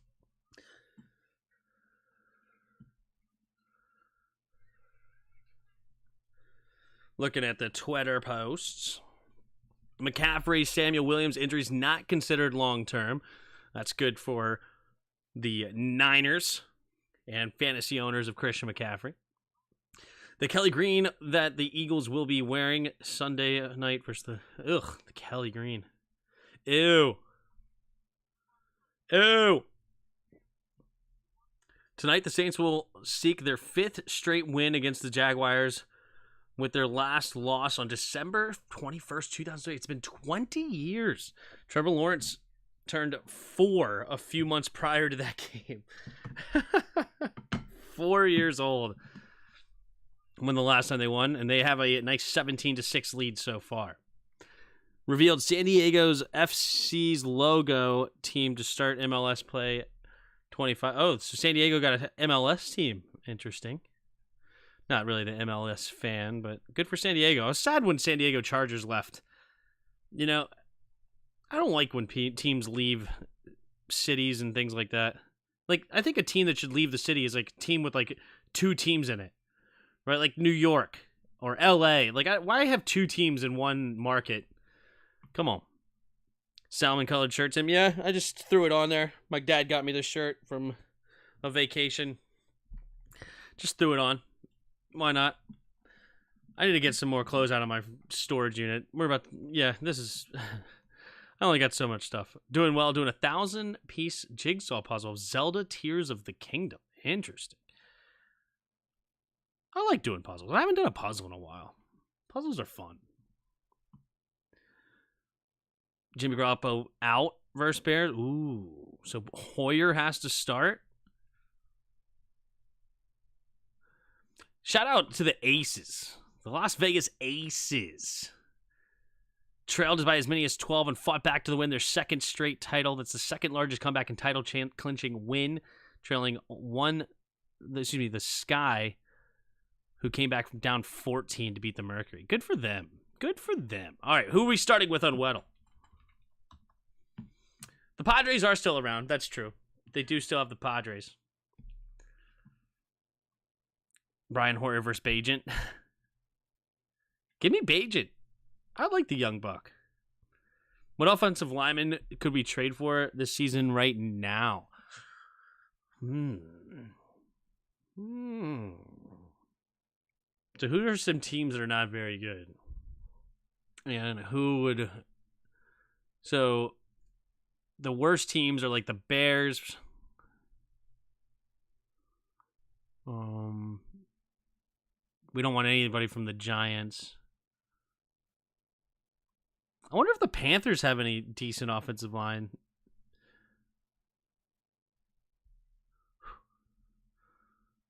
Garner Minshew. Brian Hoyer. All right, Hoyer was technically first. Let's go. Brian Hoyer. Bang. Get one guess. We succeed. No, I was kidding. Okay, so we are not a quarterback, but we're 6'3" or 6'2". Not in the AFC. You know what's funny? What about Michael Thomas? It could be Michael Thomas. If I could spell Michael right. You know, the second guess for Yuki here? Oh, we're not. We're a 6'3" receiver. A 6'3" receiver in the NFC. So what other 6'3" receivers there in the NFC South? Is it somebody on Carolina? Because London, I think, is 6'4", but he also is only like number 5 or something. It's a higher number than that. So it's not him. Mike Evans is super tall. Who's over there in Carolina right now? Nope, Thielen is old. It's not Thielen. Yeah, Evans and Drake London are too tall. Drake London might be listed at 6'3", but he's like number 5 or something. Oh, DJ Chark is a great guess, but is he not 28 by now? Is he only 27 still? Because we're under 28 years old. Is DJ Chark really only 27? Wow. No, he's only 26. Man, I feel like he's been in the league for 8 years now, but no. It's DJ Chark. Very cool. All right, what do we got for the hard mode? Good pull there, Hassan. Good pull. Man, I would have thought he was older. I really would have.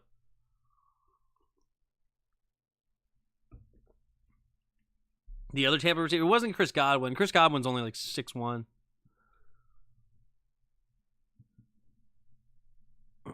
And then they have like Russell Gage or something. He's not that old. Sorry, not that tall either. I think Gage is probably 6 foot, 6'1".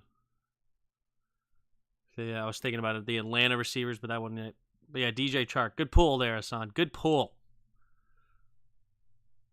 While you're going to do that, I'm going to look up the Immaculate Grid. That's what we're going to do. Football. All right. Immaculate Grid. So Colts 1,000-yard season. You could go standard, like, you know, you could just immediately go to actually, you can't immediately go to it because apparently I forgot his name.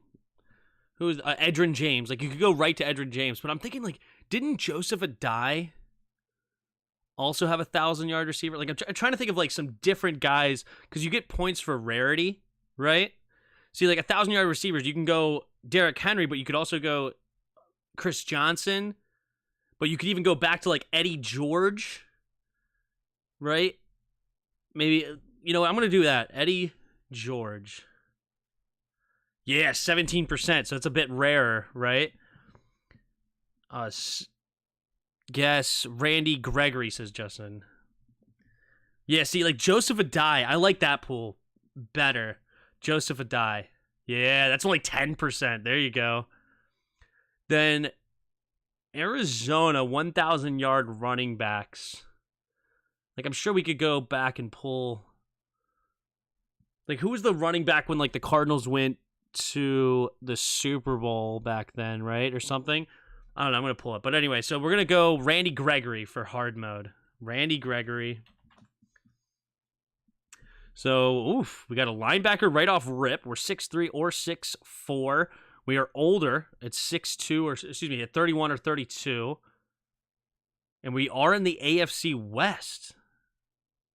So we're an aging linebacker in the West. So we have the Raiders, we have the Chiefs, or we have the Chargers. Huh. I know the linebackers for the Chiefs are pretty young, I think, with like Nick Bolton, Leo Chenal, Willie Gay. I don't think we're on the Chiefs. Chargers linebackers, you got Murray, who's younger. Who's their other linebacker right now? Like Tranquil or something? Is Mac 32? Mac might be 32. I was thinking of Mac. Could be him. Ingram for the Chargers. That's another good guess. But I think Mac is 33 now.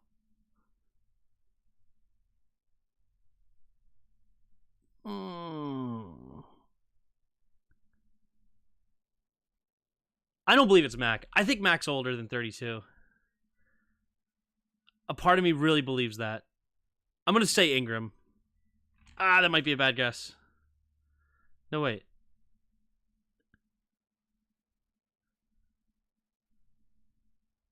Wait. What is Ingram's first name with the Chargers? It's not Ed or Keontae, is it? No. It's spelled weird, like no. All right, fine. I'm going Mac. I didn't want to believe it. I didn't think he was 32. I thought he was older. Dang it. Good guess. Good guess. Who guessed it first? Troy, it looks like. Well done. Well done. Melvin Ingram. Yeah, is Melvin not in the... I guess Melvin's not in the league anymore, huh? Anyway, all right, we're going back to this. Okay. Let's see. Who was on like the Colts and Bengals, the Cardinals and Bengals, Titans and Bengals, Colts, Seahawks,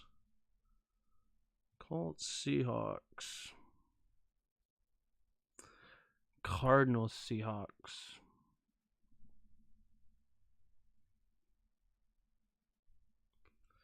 And Titans, Seahawks. Interesting stuff here. Yeah. Let's go with another 1,000-yard running back here for the Cardinals. You have like a David Johnson. What do I win? You could just go David Johnson here.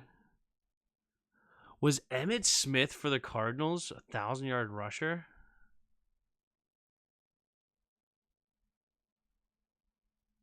I kind of don't want to take your answer, though. Who was on that team? Who was the running? I got to think. Hold on. Who's the running back? Carson? No, excuse me. Kurt Warner was the running back. Sorry, not running back. Quarterback. You had Larry Fitz. You had Anquan on that team. But who was the running back back then? I have to think that they had a 1,000-yard rusher on that team, didn't they? Maybe they didn't. Percy Harvin from the Colts and the Seahawks. Harvin's a good answer. All right, I'm just going to say David Johnson. I know that you said the other one, but I don't want to take your answer if I know it, if I have an answer. So David Johnson, 2015 here. Okay. Yeah, it did, but too high, 64%. Emmitt Smith would have been better.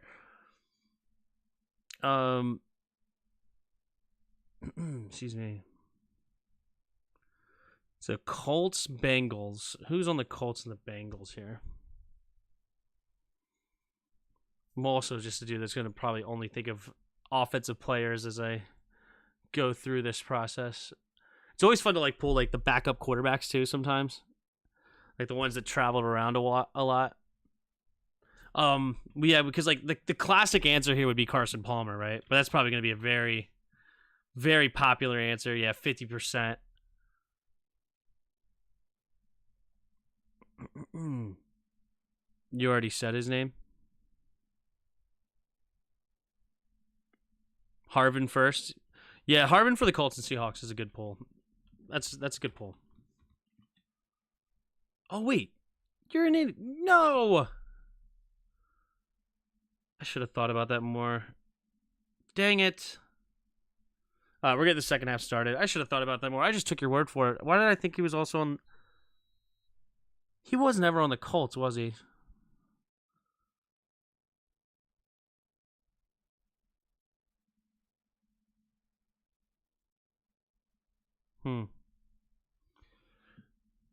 Dennis Allen's frustrated.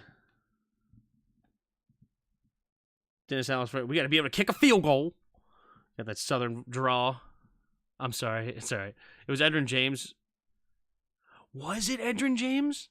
No way. Was it really? Takes a snap, play action, steps up, throwing it over the right side, and it will be caught for Olave. And it is a first down gain of 13. Well, then, no, I don't have a Colts Cardinals option. I have a Seahawks Cardinals option. It's a fun game to really think about, like, the rarity and whatnot. Thought he started on the Colts. He got traded. No, he started on the Vikings. It's all good, Troy. It's all good. Robert Turbin. Here we go. Under center. Carr, single back formation, takes a snap, handoff to Kamara. Kamara gets maybe a half yard on the play. Not a lot of running room on that one. Second down and 10 coming up for the Saints. Kamara gets no running room right now. He only has 9 yards on 8 carries. Very tough. The offense was fantastic. Ed James was the running back with Warner, Bolden, and Fitzgerald. That makes, I do remember Edgerrin James being on the Cardinals, but I forgot what year. Single back formation. Alvin Kamara, 3 receivers bunched to the right. Olave in motion, but stays on the right side. Takes the snap, play action. Carr has pressure, has to get rid of it. Does to the tight end, and he falls forward as Foster Moreau after a gain of about 5. So 3rd and 5 coming up for the Saints. That offense was fantastic, wasn't it? That is 3 heck of a weapons, and then you have one of the best quarterbacks, right? Hall of Fame quarterback caliber. Kurt Warner is one of my favorite quarterbacks. Between Peyton Manning and Kurt Warner. Is Taysom Hill injured? Nah, he's just a gadget guy. Here we go. Carr in the shotgun. 3 receivers to the left. Takes the snap, drops back to pass. Throwing it over to the left side. It will be caught, but just short of the first down is Shaheed. 4th and 1, and now the Saints will have a decision to make here at their own 47. 4th and 1. They're going to stay. They're going to keep the offense on the field. Got to make a gutsy call here, down by 11. Here we go. Jimmy Graham on the field. I forgot he's back. 2 receivers bunched to the right, stacked on top of each other. Then 2 tight ends on the left. Man in motion. Single back formation, takes a snap, handoff to Kamara. Kamara finds a gap in the secondary, and a nice play on 4th and 1 turns into a nice run. Alvin Kamara gets a gain of about 15 on 4th and 1. First down into Jacksonville territory. Great running by the Saints. And he hasn't had any room to run all day, and he gets a gain of 17 on 4th and 1. Beautifully done. Here we go. 2 receivers to each side. Olave goes in motion to the right, takes the snap. Carr looking, steps up. He's going to sling it out to the flat. Is Olave. Olave with room to run, but he gets tripped up, but not until after a gain of about 6. 2nd and 4 coming up for the Saints. Beanie Wells, yeah. Pac-Man Jones is a good pull for, but I gotta think of what his real name is. Hold on, I'm gonna think of it. Don't tell me in the chat. Don't tell me. I'm gonna think about it. I should know his name. Adam Pac-Man Jones, right? Adam. Here we go. In the shotgun, it's Hill, takes a snap. He's going to keep it, and Hill will barrel forward for a first down, putting his shoulder into the linebacker and just carrying him for a gain of 6. And another first down for the Saints, and a beautiful drive brewing here for him. Can they end it with a touchdown? I'd love to get Kamara a touchdown right here. Come on, get it to Kamara. Or Shaheed, though. I got a couple of them. Oh, could have been a face mask. Got him up, not quite the face mask, but up under the helmet, but didn't hold on long enough. No flag thrown. Here we go. Carr under center. Kamara the single back. 3 receivers bunched to the right. Now one goes in motion to the left is Shaheed. Takes the snap, setting up the play action, pumping, and he has to just throw it into the dirt. They were looking for Kamara to set up a screen, and the Jaguars sniffed it out. Beautifully done. 10:45 to go here in the third quarter. They used him at all. They not using him at all at tight end, even today. Yeah, he's not really their tight end anymore. He's their gadget guy. They use him out there in the slot, even out wide at the receiver at times, it looks like. Running back, quarterback. Use him in a lot of different ways. Here we go. 2 receivers each side. Takes the snap. 2nd and 10. Looking, throwing over to the right side. It's going to be dropped. Good coverage as well, though. And there is a flag. Devin Lloyd was on the coverage. Only do it if you're sure on him. I thought Harden was wrong. No, I'm pretty sure he's on the Titans. This one's on me. It's on me. It's always on me. I don't blame you at all. I don't blame you at all. It was on me. Holding offense, number 75. So now Pete will get called for it, and that's going to move him back 10 yards. What happened to Trevor Penning for them? Does he not start?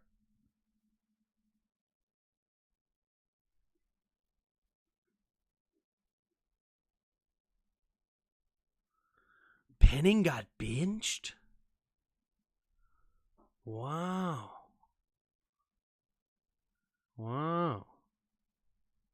Pac-Man was for the Titans. They drafted him. Yeah, well, he was for sure on the Bengals. So we'll go Jones.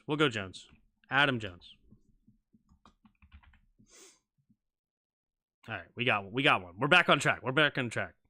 Tim, might not blame you, but I will. It's all your fault, man.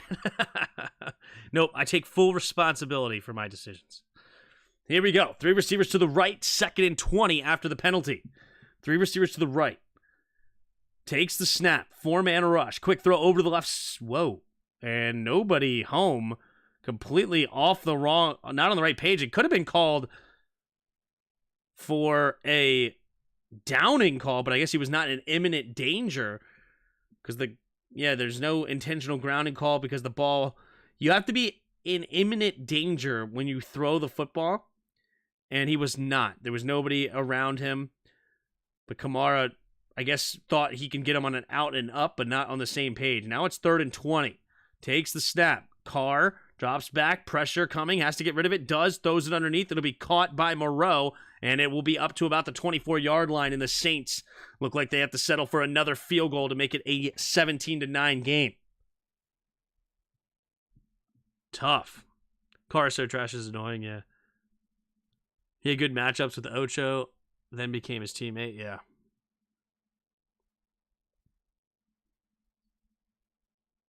Carr's so trash, it's annoying. It's funny. Carr definitely showing his frustration right now. Here's the rookie Group A. From the right hash, 42-yard attempt. Already missed one.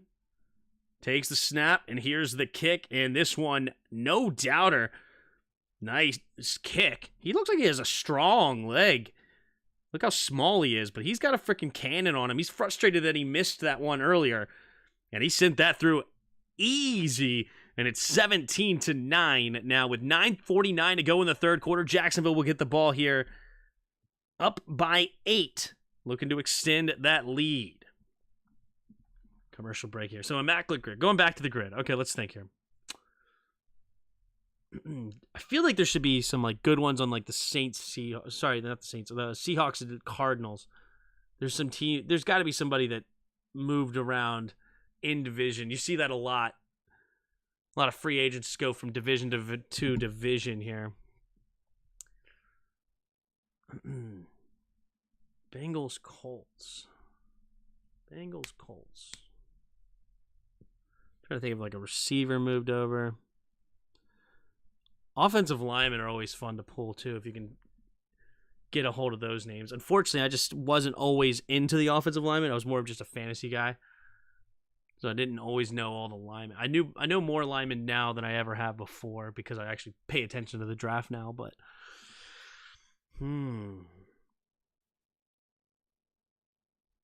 No, it wouldn't be Jerry Rice. He may have ended up on it. He did finish his career on another team, but it wouldn't have gone to 2 different teams. I think he only went to one other team.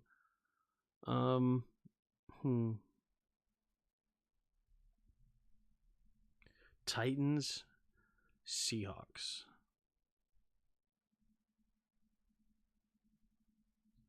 It's funny because I keep thinking of people that like were not on a grid. Like I'm thinking D-Hop, right?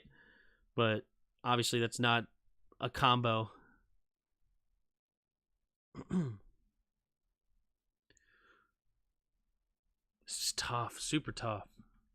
Just trying to think if there's even like an obvious one, right? Like right off the rip.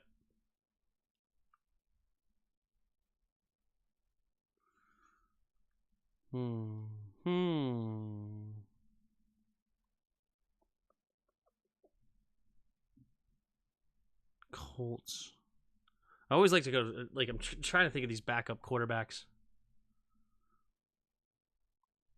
that may have switched squads or something.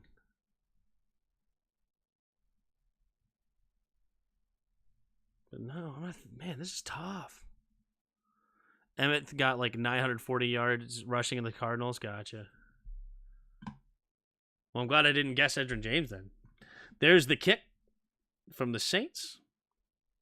And it will be a touchback. You need to play Mutt and Madden, see what Kema they get. Kema? Hey, Tim, miss you Sunday. I missed you too, Noah. I wish I could have been there.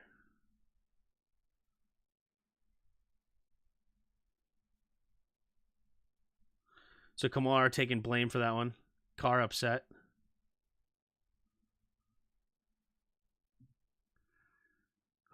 Josh Gordon takes the snap and incomplete. Wait, where did Josh Gordon end up? No, Josh Gordon I think was only on the Seahawks on this, right? He was never on the Colts, the Cardinals, or the Titans, right? Kims and Madden, you get every team played for Kims. Oh, interesting. All right. Here we go. So it was a touchback.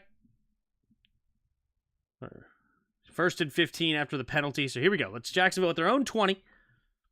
See if they can get a drive going here. 3 receivers to the left. Yeah, he definitely played for the Browns. Takes a snap. Quick throw over to the left side. It will be caught. And spitting down. Gain of 4. Is Calvin Ridley. Man, we haven't called his name at all. Is he hurt right now? I feel like he has not been playing at all today. Weird.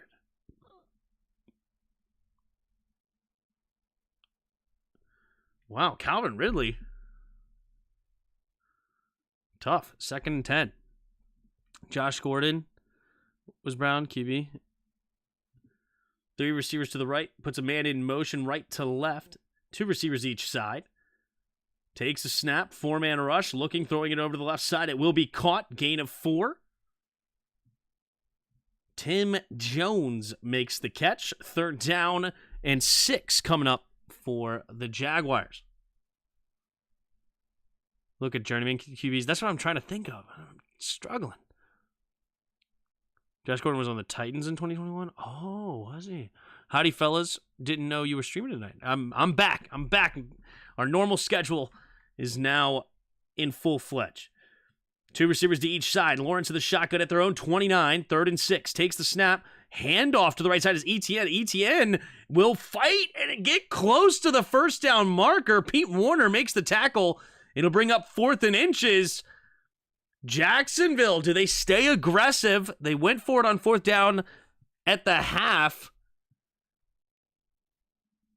They're deep in their own territory. It's a decisions. 20 seconds. What do they do?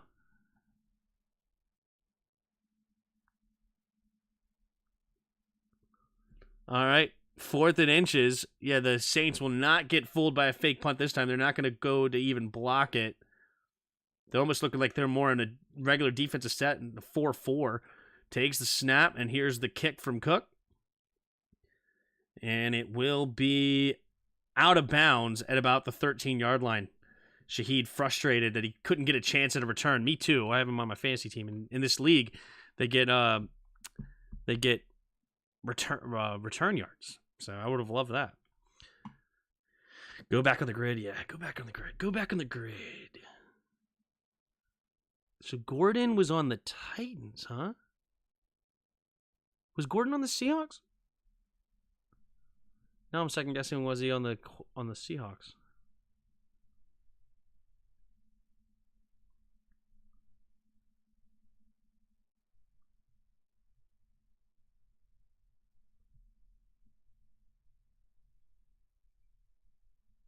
Where did Geno play before? Before he went to the Seahawks, he was never on the Colts, was he? I don't think so.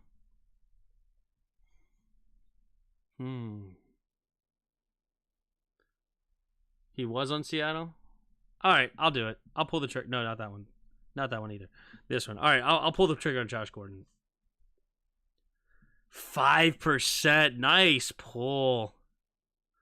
Who's the QB they called Clipboard Jesus? He was a journeyman who played for the Titans, but not sure. Are you thinking of like Josh McCown? Pats, Browns, Titans, not Colts. Gotcha.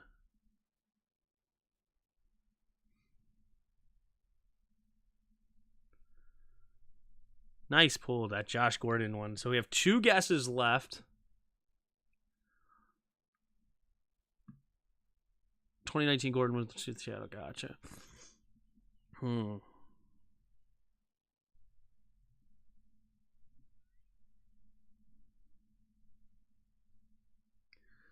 think it's some older receivers. I'm trying to think of if any of them went to any of these other teams. Like I'm going back to even like TJ Hushmanzada or of course like Marvin Harrison and Reggie Wayne. I think Harrison was always with the Colts. I think he retired there, but did Reggie Wayne go anywhere? I don't think so. Did Austin Collie or something switch teams?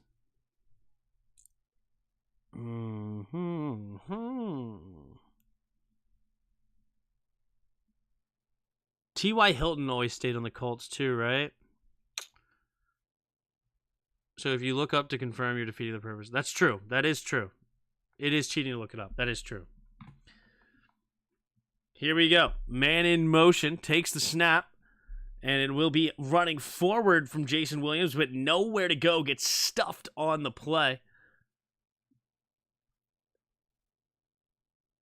Stuffed. Where did Dwight finish off? Freeney? Oh, yeah. Where did Dwight Freeney go?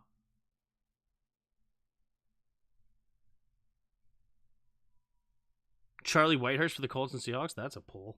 Here we go. 3 receivers bunch to the left. Takes a snap, drops back. Carr throwing it over to the right side and nearly intercepted and dropped by Michael Thomas. Lloyd trying to undercut that, but couldn't quite get there. 3rd and 10 now for the Saints.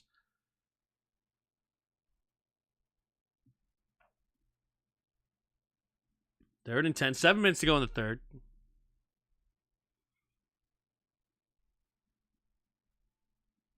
Seven minutes to go. Saints down by 8. Trying to get back into this game. They were never really out of it, though. 2 receivers to each side. Takes the snap, drops back to pass. Carr looking, steps up, avoiding the rush. Now throws it over to the right side. And it's going to be tipped and intercepted. Jacksonville has it. It's a Loquan. And he's going to run to the left side and diving towards the end zone. Did he get in? And they're going to say, yes, he did. And it's a pick 6. Pick 6. Oluokun tipped up in the air, and it's an interception touchdown.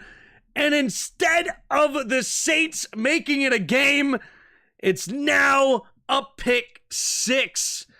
Intended target was Rashid Shaheed late in the play. And Derek Carr trying to force it in there on the run, but great coverage. And somehow it turned into a pick 6. Great blocking. Does he step out of bounds? Ooh, it's close. Does he step out of bounds here? 1, 2. It looks good. I think he's in. Not the best of angles. 1, 2. Yeah, I think that's in. I think that's a touchdown. It is. They confirm it. The snap, the hold, the kick is up, and the kick is good.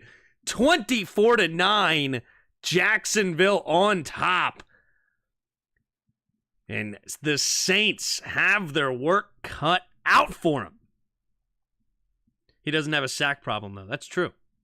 3, 2, 1. Wow, that's nice. Great play. And Jacksonville now goes up by 15. So Derek Carr will immediately get the ball back. Let's see what happens. Come on, Rashid, return this one. Come on, just take it upon yourself, man. Return this out of the end zone. We need a play. My cat just went meow. Oh, man. I hear you, Noah. I hear you. Jags defense on fantasy, though. Ooh, you got Jacksonville defense today, huh? Nice. I'm not going against anybody tonight, am I? Let's see my matchup. Nah, he didn't have anybody tonight. Kamara with a solid 17.4. Rashid, not much here. Not much at all. He's only got 3.4 points. So sad that Justin Jefferson got hurt. My starting receivers could have been Cooper Kupp and Justin Jefferson. But instead, I have to throw Rashid Shaheed, which in my league is fantastic. He hasn't done much yet tonight, but because of return yards and stuff, he's gotten double digits every week except for one. Is Winston still the backup for the Saints? Yes. Sorry, my wife's boyfriend forgot to pick me up. What did I miss? What up, pig? We were actually playing your Immaculate Grid game. Got to think about more of who was where, but...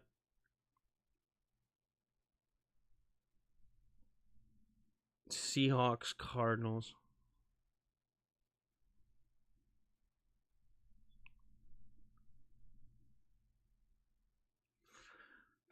Tough.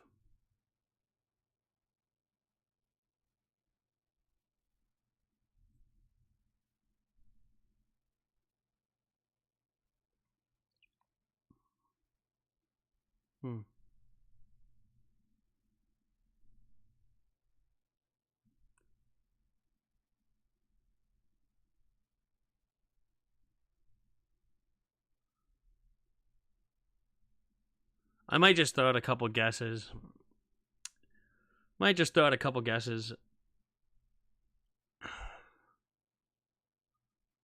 No, he was never over there.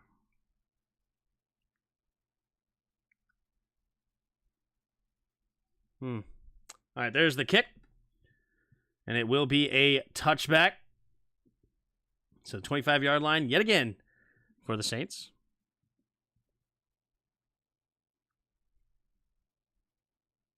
You missed the jeez. Adrian Peterson? Is that your number? But Matt Hasselbeck. Was he the Colts as well? Here we go. 3 receivers to the right. Takes the snap, drops back, is Carr. Carr going to the left side, and it will be caught by Michael Thomas. And he stays on his feet, and he's going to dive forward for 3 extra yards, gain of 8. Michael Thomas staying on his feet. Charlie Whitehurst. I know you said that. All right, whatever. I'm just going to say, I'm going to do it. Whitehurst. Oh, what a pull. Quick throw underneath, caught first screen pass is Kamara. Kamara following his blocks, and he's going to get up to a 40-yard line. Blacks in with the catch. Excuse me, with the tackle. And 1st and 10 now for the Saints after the catch and run. Dunlap. For the... Oh, Dunlap. That's a good one. All right, that's going to do. Oh, nope. Oh, was he... Dang it. Oh, Rashid Shaheed catching it, throwing it over to the right side, and it's going to be another first down, gains about 15. So Rarity score 380. I don't know if that was good or not. I don't remember. I guess it's good to be lower, I guess is the idea. It adds it all up or something. So gain of 12 there for Shaheed. Here we go. 1st and 10, 2 receivers to each side. Carr in the shotgun. Louis. That means a slide to the left. The L means slide to the left in Louis there, so they're going to protect to the left side. There might be a blitz coming here. Takes the snap, and they do send it. Quick throw over to the right side. It'll be caught by Hill, and Hill will barrel forward for a gain of about 7. 2nd and 3 coming up here for the Saints. It actually looked like they slid to the right, so it's classic for somebody to say an L word and you slide to the left. But maybe they're trying to trick them. Scroll down on the statistics. I don't see any statistics. Huh. There's the catch. Quick throw over to the right side, and it's Olave. Olave makes another grab, gains about 6 yards. First down for the Saints. Can they finally punch it into the end zone here? So I think last time I didn't do it on the same browser, so I don't think my statistics from last time are there. So I think this is technically my first time.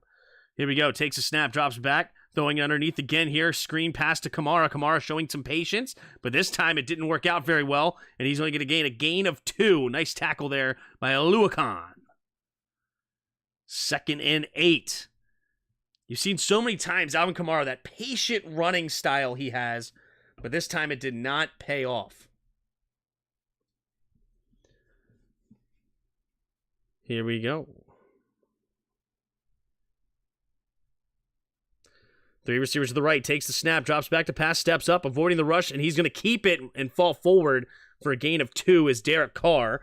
3rd down and 6 coming up for the Saints. No, there's a stats bar at the top right. Ah, here we go. And then, this. Okay. Average score 4.6. Most popular. Here we go. Takes a snap, drops back, steps up, throwing it underneath. It'll be caught by Kamara, but again, short of the first down, 4th and 2. With 3.5 to go in the third quarter, down by 15. They may have to go for it here. Alvin Kamara, dude. He just gets catches all day long, doesn't he?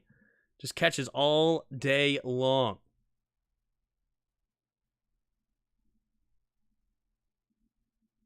So average score is 4.6. Wait, the average score is 4.6? So my rarity score is horrible? Is that what you're saying? 4th and 2.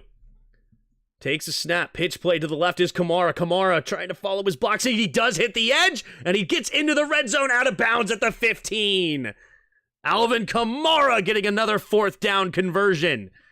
That's his 2nd of the night. He had a 4th and 1 earlier with a nice run, and this one just the same. Good play call, good blocks, allowing him to get outside, and they're into the red zone again here for the Saints.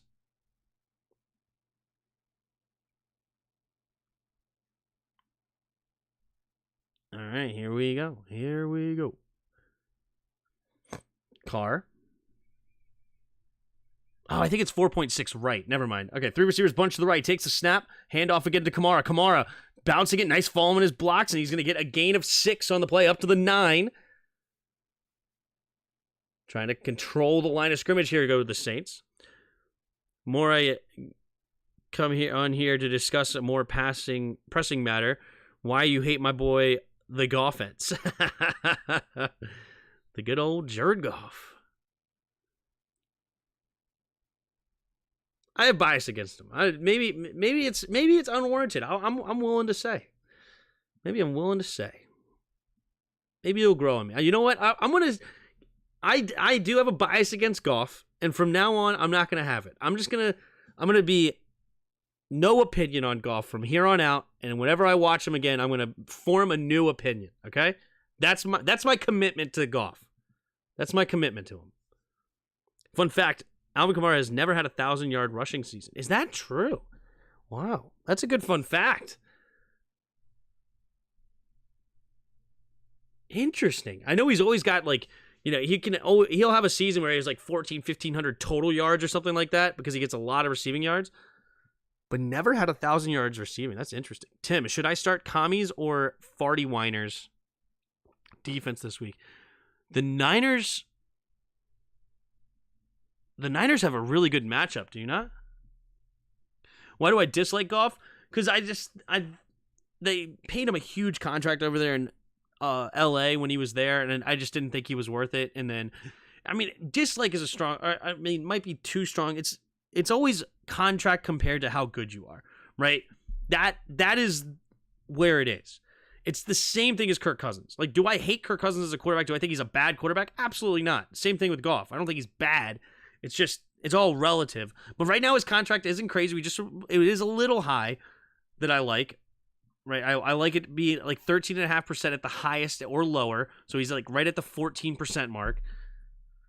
So it's not as bad now comparatively, and they are 5-1. He's playing well. He gets the ball to his number one targets a lot with like Amon-Ra St. Brown. But his contract to me showed an ability to be overrated or whatever. So there you go. Tim, do you think Sam is the future guy? I think he has. There's one big concern, and if he doesn't fix that, he can't be the future guy. And to me, it's learning the offense and be able to throw a guy open rather than throw it to an open dude on a consistent level. And he really needs to learn that. But I think he has the arm. I think he has the accuracy. I think he has the ability to get in and out of the pocket.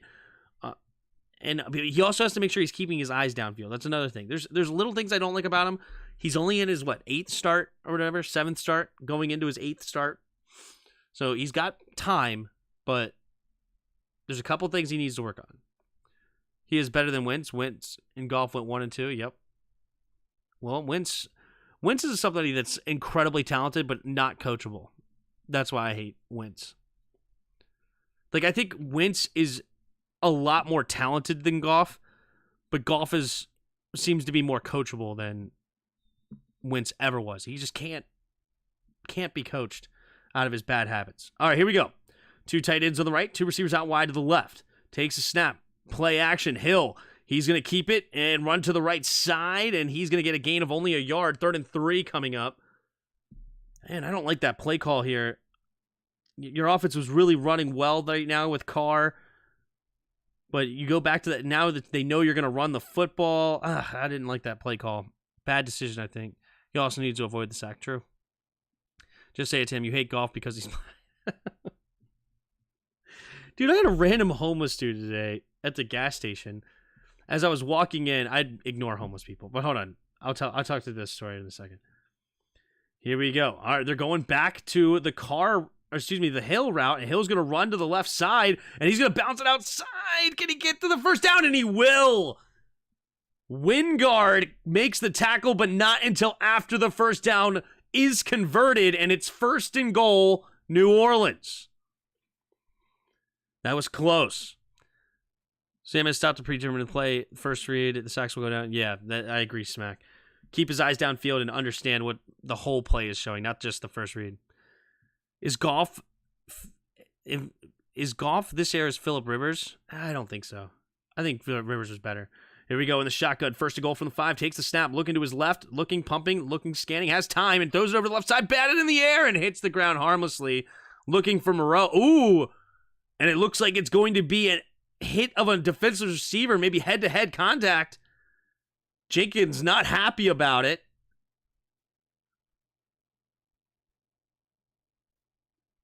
And let's see. Does this hold? Be half a distance to the goal? Foul, unnecessary roughness, defense. Yep, half a distance to the goal, so now it'll be first and goal from about the 2.5 yard line here. Tough. Hospital ball, yeah, no kidding.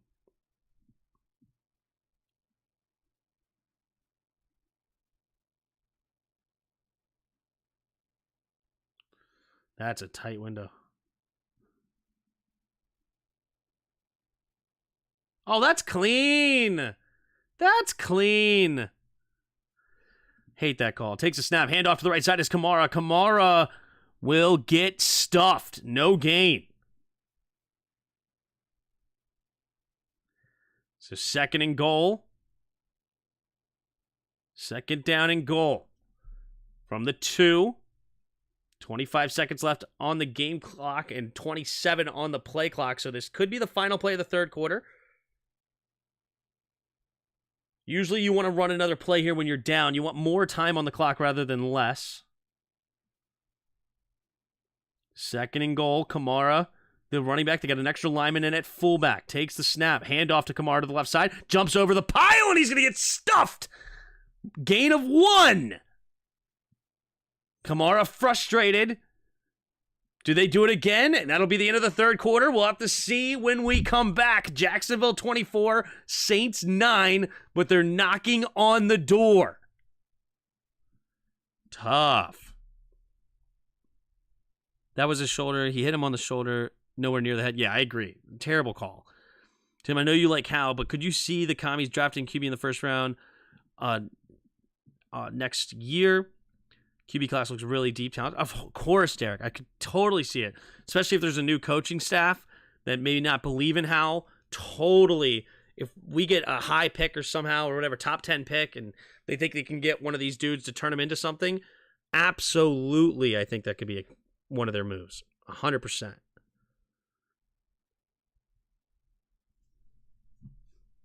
Now, will they is a completely different question. I think if we keep the same staff, I would lean towards no, because that probably means Hal played well enough to have a winning record, and they showed enough to give him another season. But I think that I would say that I'm leaning towards there's going to be a new coaching staff, and I mean, obviously I want one, but I think that's my prediction. I would say 70% chance we get a new coaching staff, maybe 75. And if that's the case, then I think it's above 50-50 that we would get a new quarterback, 60% chance or so. Like, I would find it hard that Sam wins the job, but yet we need a new coaching staff. You know what I'm saying? It'd be tough. Or could Hal get replaced by Drake May? I think Drake May is probably going to end up going number 1. Caleb Williams is... I do not want Caleb Williams at all near my football team. I do not want Caleb Williams. And what sucks is because I think he's uber talented, and I like him a lot as a player. This ego thing problem that he's got going on, demanding ownership of the team that drafts him, I'm picking where he goes, blah, blah, blah. I hate it.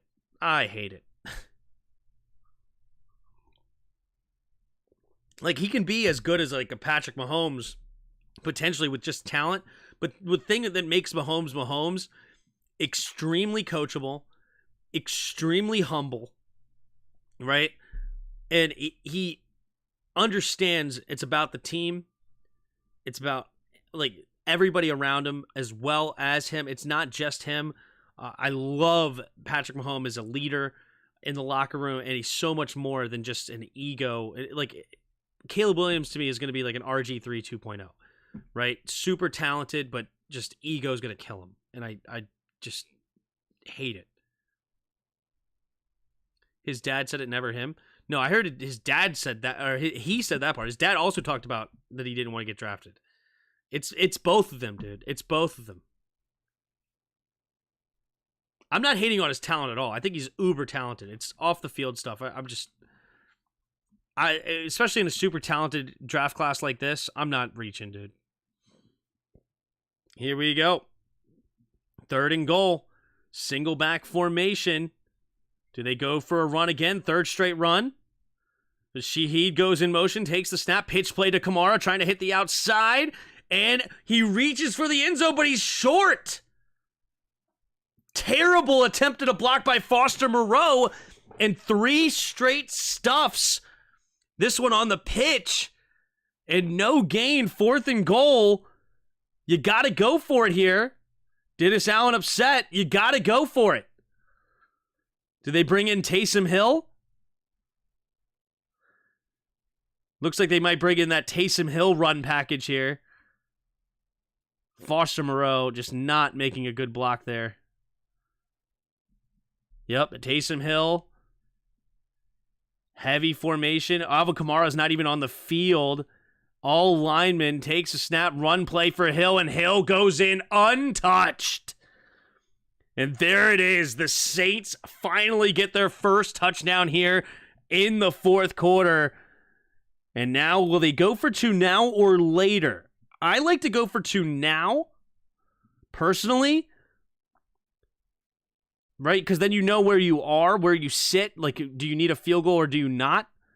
Some people have the mindset if you don't go for 2 until you need it.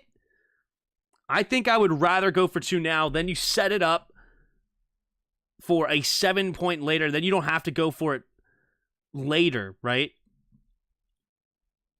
Because then you know you don't need the 2-point conversion later. There's the PAT. And it's off the upright, but in. It does go through.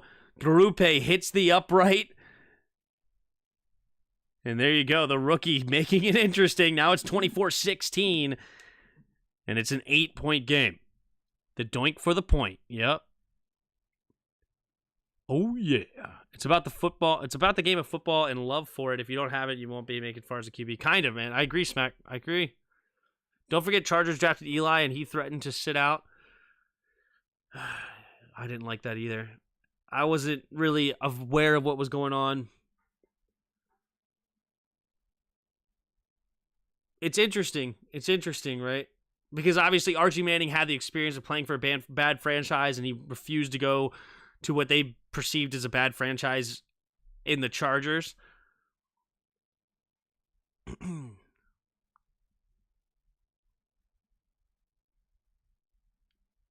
I don't know. I would be interested to go back and like think of actually the attitudes, right? Because like was Eli, I don't know, maybe, and also maybe I'm being too harsh on Caleb Williams. I don't know him as a human being. Maybe Caleb Williams is a really good dude, and he's just putting his foot down for what he believes in, and you know I can respect that. But I don't know, like demanding ownership, and I also hate the idea of picking your team. I don't care who you are. I don't like that Eli Manning did that. You know, we have the draft for a reason. It makes the league a lot more interesting, a lot more fun. And it's also it's a competition, man. It's a challenge. You know, take whoever drafts you and make that team as great as possible. Be honored that they drafted you, and have a mutual respect. I hate it, dude. I hate it. All right, here we go. Single back formation.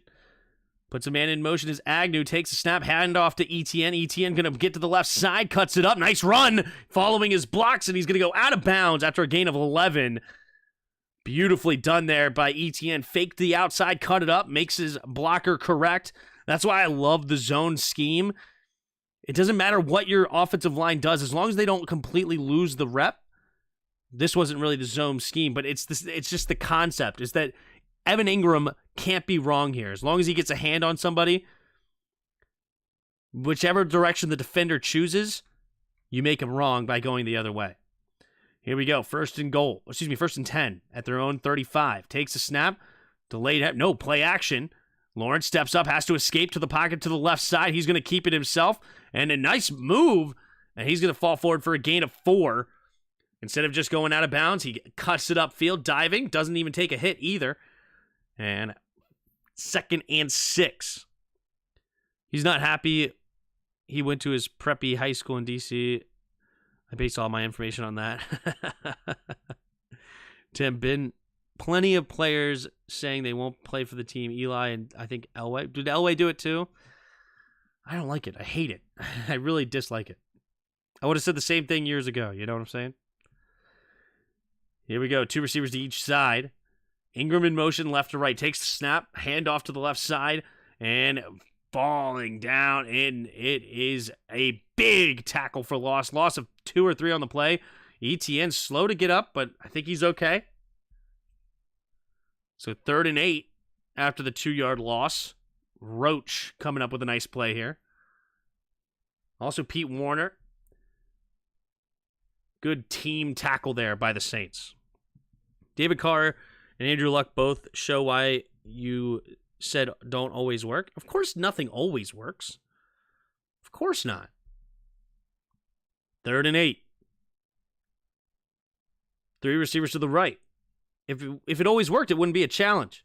Takes a snap, drops back to pass, steps up, avoids the rush. He's going to try to run for it himself, but no. Gets tackled at the line of scrimmage. So that's going to be forced a punt. And the Saints staying in here. Under 12 minutes to go in the 4th quarter, down by 8. And they're going to get the ball back. This defense for the Saints showing up here. Defense has actually played pretty well for the Saints today. They've only given up 17 points. There was a pick 6, of course. Here's the kick from Cook. Cook. It's going to kick it out of bounds. They're not even giving Rashid Shaheed a chance. Actually, that stayed inbounds somehow. No, it did hit out of bounds. Okay, that's what I thought. It's absolutely wild that this drive the Saints can tie the game. They have been fully outplayed, yeah. I wouldn't say though, like defensively and all, like their offense, they have like their offenses look sus. But at the same time, they've moved the ball a little bit. Let's look at the stats here. But I understand your feeling though. It definitely feels like the Saints have been completely outplayed, right? But look, I mean, technically, they have more total yards of offense. The Saints do. Believe it or not, they have more offense. They've had more first downs. But see, this is something that's been bad, though. 2 for 14 on 3rd down, but they've gone 4 for 5 on 4th down. So they kind of make up for that number. But they have more yards of total offense. They're killing them in the time of possession. Yeah, I understand your feeling for sure. I'm not calling you crazy, but when you actually start to look at it, they really just haven't been able to score touchdowns. They've gotten in the red zone a few times as well, right? Let's look at the drives. Like if we look here, they got into field goal range on a 11-play, 43-yard, 4.5-minute drive. Not a bad drive, just a missed field goal. They did have to punt there. But then they got the ball back in field goal. But they've had a bad red zone rep, right? Then a 6-play, 31-yard drive, but fail on 4th down. 5-play, 41-yard drive. They're forced to punt. An 8-play, 29-yard drive turns into a field goal. 11 plays, 52 yards, 5-minute drive. Then they had the pick 6, of course, but then a 16-play, 75-yard, 7.5-minute touchdown drive. Like, it's crazy, but they're really not getting outplayed, which is interesting. Elway just played a whole different sport until he was traded. Yeah, that's true. That's funny. Yep, I've been holding off of using that pig. I've thought it several times. I really have. The Saints go marching in. Sean Payton, is that you? Eli was picked by the Chargers. Yep. Didn't the Chargers get Rivers from Eli? It's not like the Chargers got completely shafted and Eli not wanting to play for them. Yeah, and that's another thing, is that whoever does have a top pick, maybe you want Drake May as number 1, but if you have number 2, you got to force the team who wants Caleb Williams to trade for him. You can't just let him go, you know? Can't let him go for free. Two receivers to each side. Carr in the shotgun, backed up at their own 7, takes the snap, handoff to Kamara. Kamara trying to slip through the line, but nope, good tackle there by the second-year player, Devin Lloyd. Man, the run game with Kamara, there's just nowhere to go.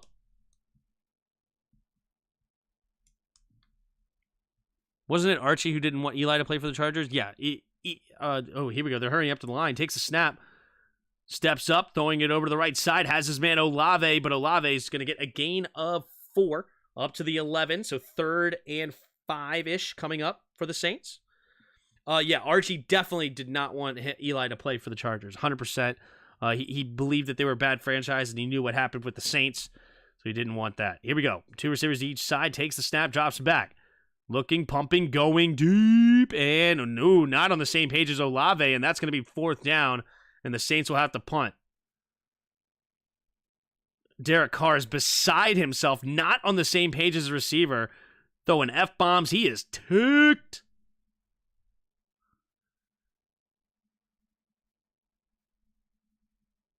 Let's see here. Oh, well, Olave stops on the route. What are you doing, says Derek Carr. Why are you stopping? Tough. Ooh, weird formation here. They're going to go with a little run punt. And it's a line drive, and it's a beautiful bounce. What a punt! In his own end zone, gets it all the way nearly to the 25-yard line. It's down right around like 20, just inside the 26-yard line. Beautiful line drive punt that's covered, that doesn't give Jacksonville any chance of a return and flips the field back. That's another thing the Saints have done a great job. The Saints have done a great job in the field position battle, right? They have not given Jacksonville a lot of opportunities with great field position. You know, you think of just like, really it was just like the missed field goal. But yeah, I don't know. Jackson Square, did you visit that last week, Tim? Jackson Square? Oh, you're talking about in New Orleans? No, I didn't do that. I stayed in near Bourbon Street pretty much the whole time. 3 receivers to the right, takes a snap. Reverse here to Agnew, and a missed block there by Lawrence, and nowhere to go for Agnew. Great play. Great play by Granderson, avoiding the block of Lawrence and then making an open field tackle on Agnew. Very tough to do, especially for a defensive lineman. We did go to the World War II Museum, though. That was something else we did. But mostly, once we got into like that area of Bourbon Street, that's where all the wedding venue stuff was. So I was pretty much just down there the whole time. The Jags going to turn Jacksonville Square after the night. Yeah. 2 receivers to each side. In the shotgun, takes a snap, drops back to pass. Going deep. And it's going to be caught, but does he stay in bounds? It's Calvin Ridley. And they're waiting for a call. And they're going to say, what? I haven't seen a call yet. One hand grab it. No, his left foot was out of bounds. It should be incomplete. Oh, you were near Bourbon Street, then you went by Jackson Square? It's all right there? Oh, okay, then I didn't know what it was. I don't think we actually went into a place called Jackson Square, but maybe? I don't know. Sorry. I was really focused more on all the wedding stuff and trying to help them out, make sure they were in the right spots and different stuff like that. But I wasn't paying too much attention. We did go on Bourbon Street, though. Takes a snap, drops back to pass. Lawrence looking, throwing it over the right side. Babbly ball. Did that get hit at the line of scrimmage? They're going to say pass interference, but that ball was uncatchable. 100% agree. It was intended for Agnew, but this is going to be a pass interference. And also, I think it got tipped at the line. Did it not get tipped at the line? It can't be pass interference if the ball gets tipped. Pass interference. Defense number 29. And that's going to be Paulson Adebo giving him a free first down. That's a big penalty. Did he not get tipped at the line?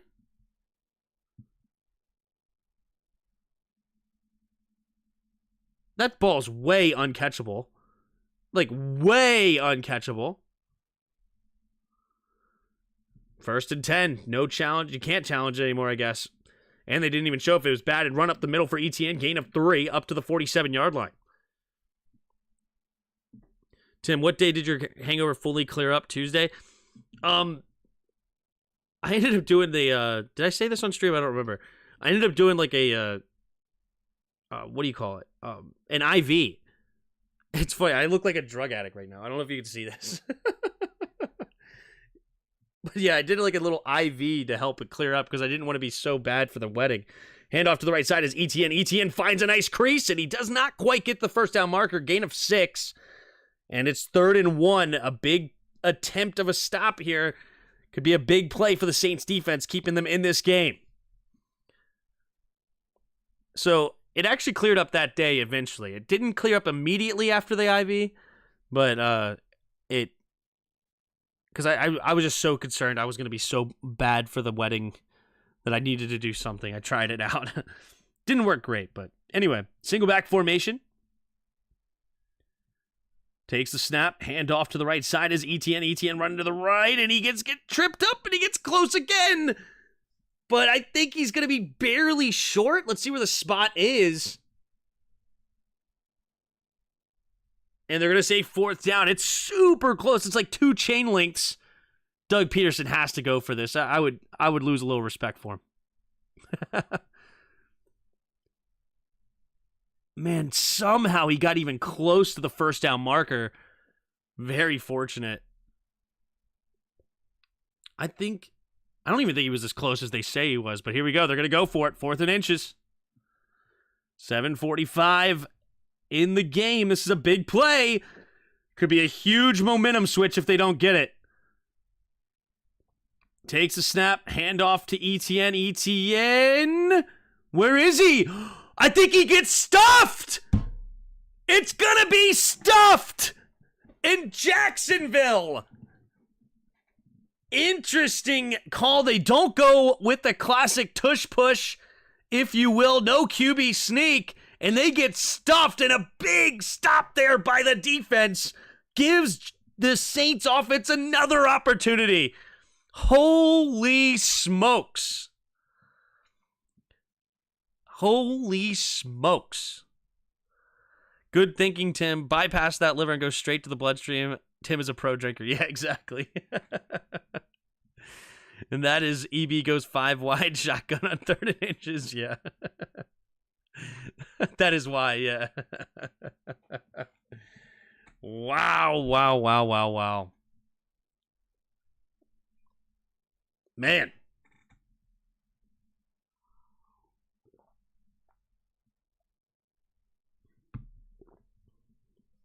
Oh, man. It's crazy. It's awesome that the Saints are still in this game. This is nuts. I love good games. I know I bet on the Jaguars to win, and, you know, I could be biased and just say, man, why do they suck? What the heck? Man. But no, it's great defense. I love a great game. It happens, man. This game is kind of reminiscent of the Commanders and Falcons last week. It does kind of feel like that, doesn't it? Takes a little bit of a lead there, but the Falcons offense was working. They were doing a lot of good things, but the turnovers made them struggle. Yeah, it does kind of remind me of that a little bit. Dennis Allen equals Ronald McDonald Rivera. Yeah, Aiden O'Donnell to the Saints. Breeze to O'Connell. No, Aiden O'Connell rather. Excuse me. Purdue great to Purdue great. Ooh, that'd be fun. What up, Budnick? Tush push works the most for the Eagles because the Eagles have a great O-line. Yep. True. Very true. But I wouldn't say Jacksonville has a bad O-line, right? Obviously, they're not. There's very few that are at the level of a team like the Eagles, but man, I just think you have a big enough quarterback in Trevor Lawrence that you should attempt a QB sneak. I really do.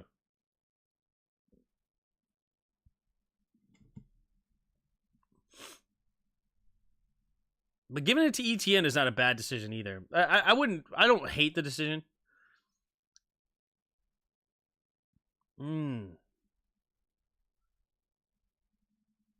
Tough. Did Jameis eat any crab legs this game?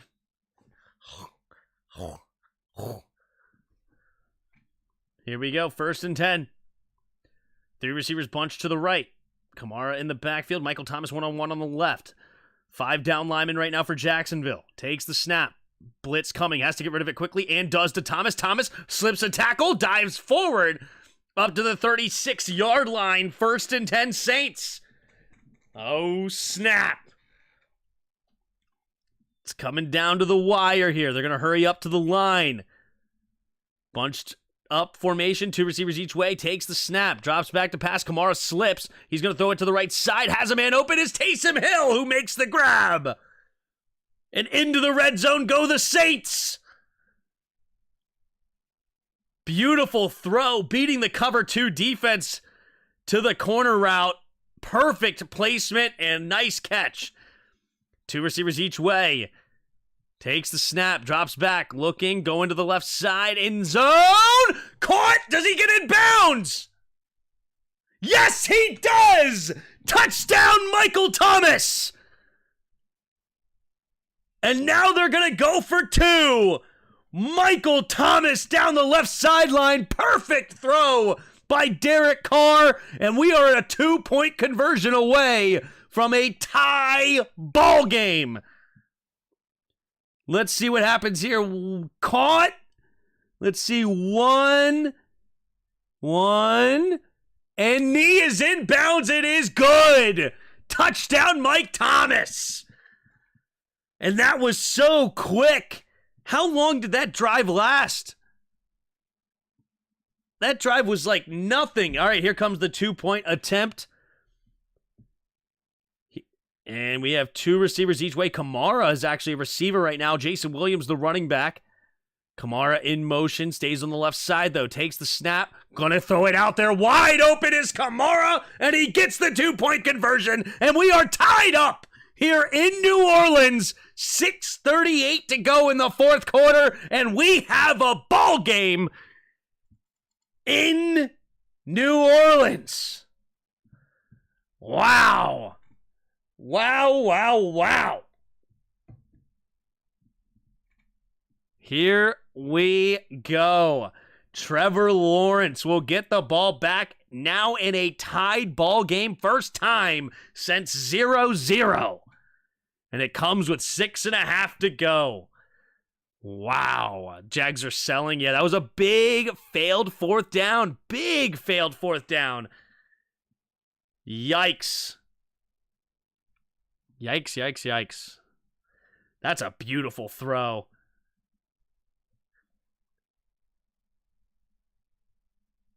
Whatever happened to Campbell for them? Tyson Campbell, is he hurt right now? He must be hurt. Tough.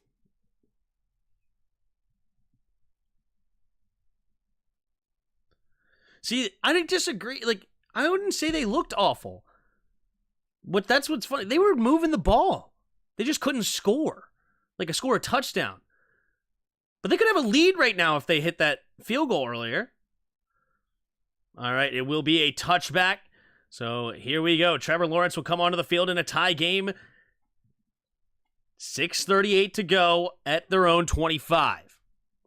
Kamara is so clutch for me in fantasy. I'm glad in the draft, even with the 3 games. Yep, I did the same thing. Got him in the 5th round, too. I got him and Cooper Kupp, even though they were going to start the season slow. So I got both of them. My team is so good. First place. I'm only 4-2 right now, but I have the most points in the league. I lost last week. I went against Mostert and Amon-Ra. Here we go. Empty backfield, takes a snap, quick throw over to Ingram. Ingram following his blocks, tackled from behind, gains about 3.5 or so. 2nd down and a long 6 coming up. Campbell's hurt, gotcha. Yeah, my league right now, Kamara has 26.8, which I'm very pleased with. He was projected like 19 or something. So, hit over projection for my league. They need to ban those leaps into the stands. Why? I hate the banning stuff like that. It's fun. Here we go. 3 receivers to the right. Lawrence in the shotgun. 2nd and 7, takes the snap. Drops back to pass. Lawrence pumping, has time. He's going to escape the pocket. He's going to run for more. Still going. Down past the 50 all of a sudden.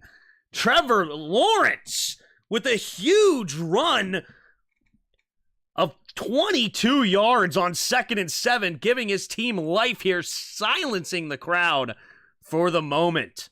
That's a big play there. Man-to-man defense. He eyes it. He's able to slip out of the pocket and get a nice big play. 23-yard scamper. Here we go. 1st and 10. 5.5 to go in the 4th.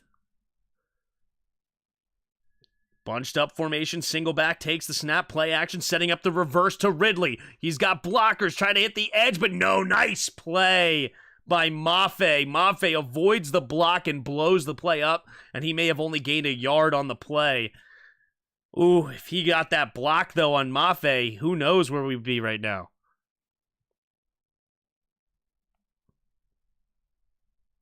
Oh, Evan Ingram misses the block. It could have been one-on-one with the Debo, but instead, Ridley had to face a double team there. Here we go. Under 5 minutes to go, up to the 49-yard line, still 2nd and 10. 2 receivers each way. Lawrence in the shotgun takes the snap, drops back. Quick throw over to the right side, and incomplete. Not on the same page as Ridley. Try to throw him open, but cutting a little later than Lawrence was anticipating. 3rd and 10 now. Marcus May is so underrated. Blew that play up. Why did I say Mafe? I don't know why I call him Mafe. But yeah, Marcus May. Yep. Big play there by May.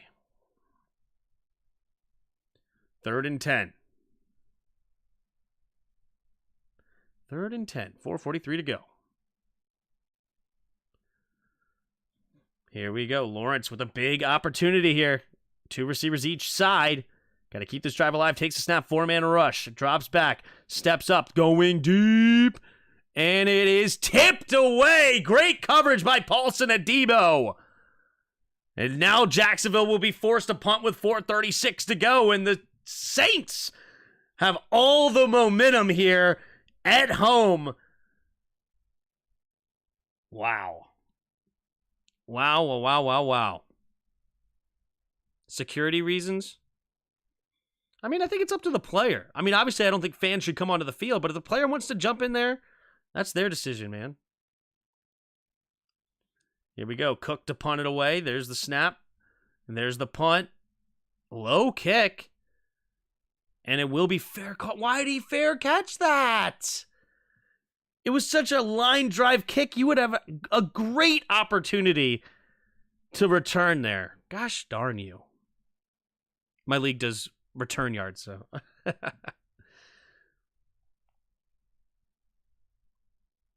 All right, Derek Carr. Does he have this comeback? Can they complete it? 4.5 to go in the 4th. Derek Carr right now, 27 for 42, 245, a touchdown, and a pick. Derek Carr in the shotgun. 3 receivers to the left. Takes a snap, drops back to pass. Pressure, has to get rid of it, does, and incomplete, and it's dropped by Olave. Derek Carr taking a shot as he threw it, and Olave drops it. Big drop there. Allen beats the tackle. Yikes. Yeah, you got to make that grab. Olave takes a snap, looking, scanning, throwing it over the right side to be caught by Hill, and Hill will fall forward for a gain of 6, 3rd and 4. Now my bet is getting a little uneasy. Can I get a stop here for Jacksonville? I need Jacksonville to win it now, okay? I liked the good game, but I want Jacksonville to win it. Here we go. 2 receivers each way. Takes the snap. 4-man rush. Pressure immediately. He avoids it. Pumping. How running to his right side. Getting chased. Now he's going to throw it downfield and incomplete. Him and Shaheed not on the same page. Uh-oh. Carr pulled his groin. Oh, when he avoided that rush, it's his groin. He did so great to avoid it, but oh, that sucks. Oh, that stinks.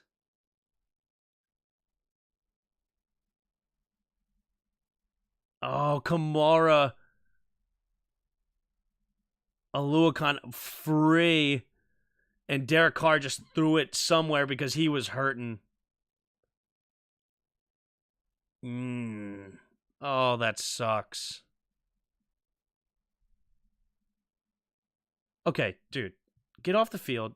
You're already on the sideline. Just get him off the field. Punt the ball. All right, he's walking on his own power right now. I don't think he's going to come out of the game.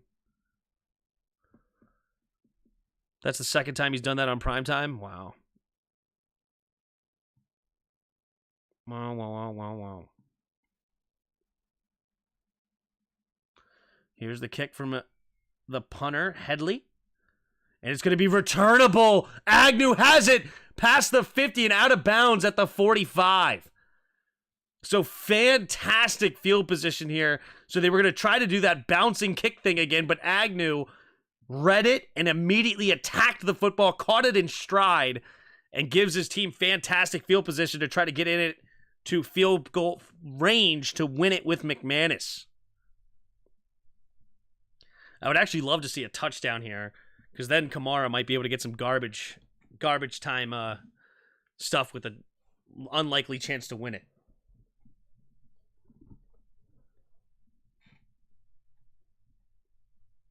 That's tough. Yeah, that's tough. That return. Big return there. Shout out to everybody in the chat and our new subscribers. We're up to 4932, so we're 78 away from 5,000. 78 away. Very cool. Very cool.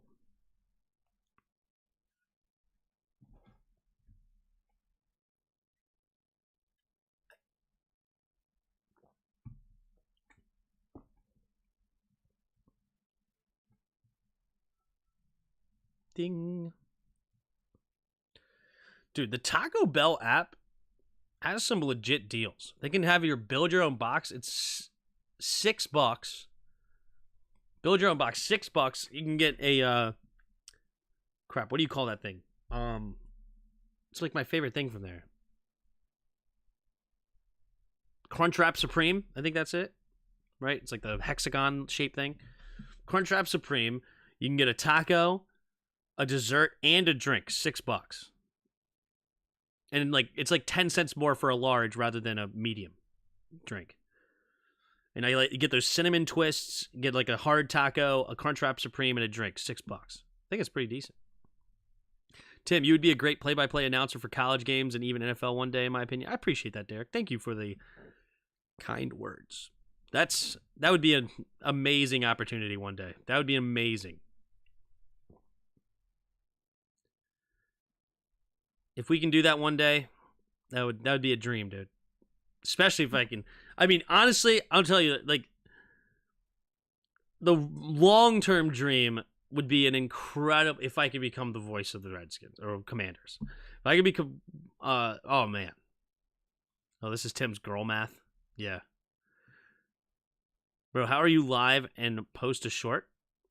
My man is cooking, dude. My man is cooking. Good old Rye guy, man. He's back there, man. I got a chef in the back, home cooking over there. That's how. I'm glad he posted. He's awesome. Here we go. In the shotgun. 3 receivers to the left. Takes a snap. Quick throw over to the left side. It's ETN. ETN will bounce it outside and get a gain of 2 on the play. So 2nd down and 8 up to the 44-yard line. This is Tim's girl math. That's funny. So at the 44-yard line. 3.5 to go. Let's see what happens here. Maybe Commanders radio guy. That would talk about a dream come true. That's the one day long term goal. If we can ever reach that, that'd be something. That'd be some accomplishment. All right, so 3:27 to go. He went out of bounds, so he did stop the clock. 3:27 to go in the 4th. Man, there's a lot of clock stoppage here? What's going on here? Why are we even stopping the clock? Is there an injury or something and I missed it? Oh, a clock issue. Okay. I'm like, why are we taking forever?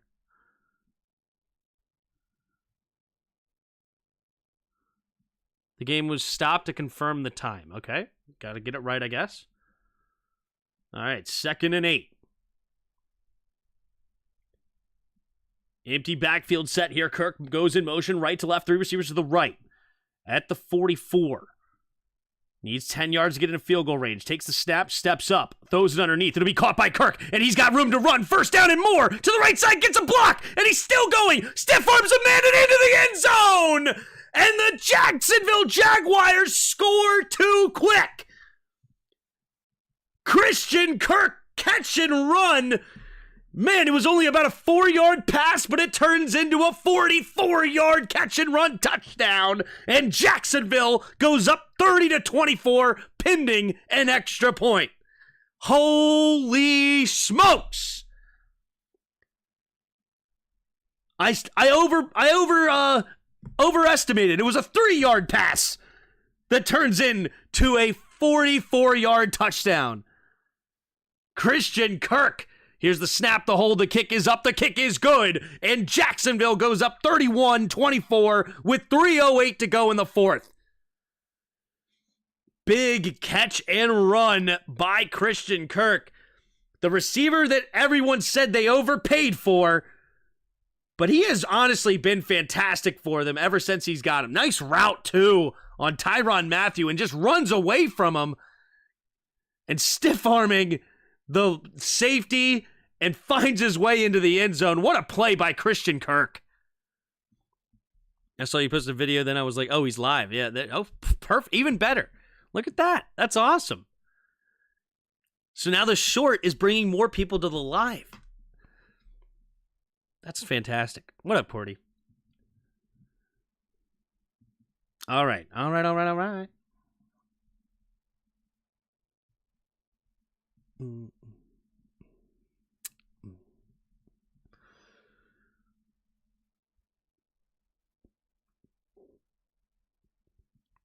my god, I benched Kirk for Ayuk, and it was a good decision until that play. Oh no.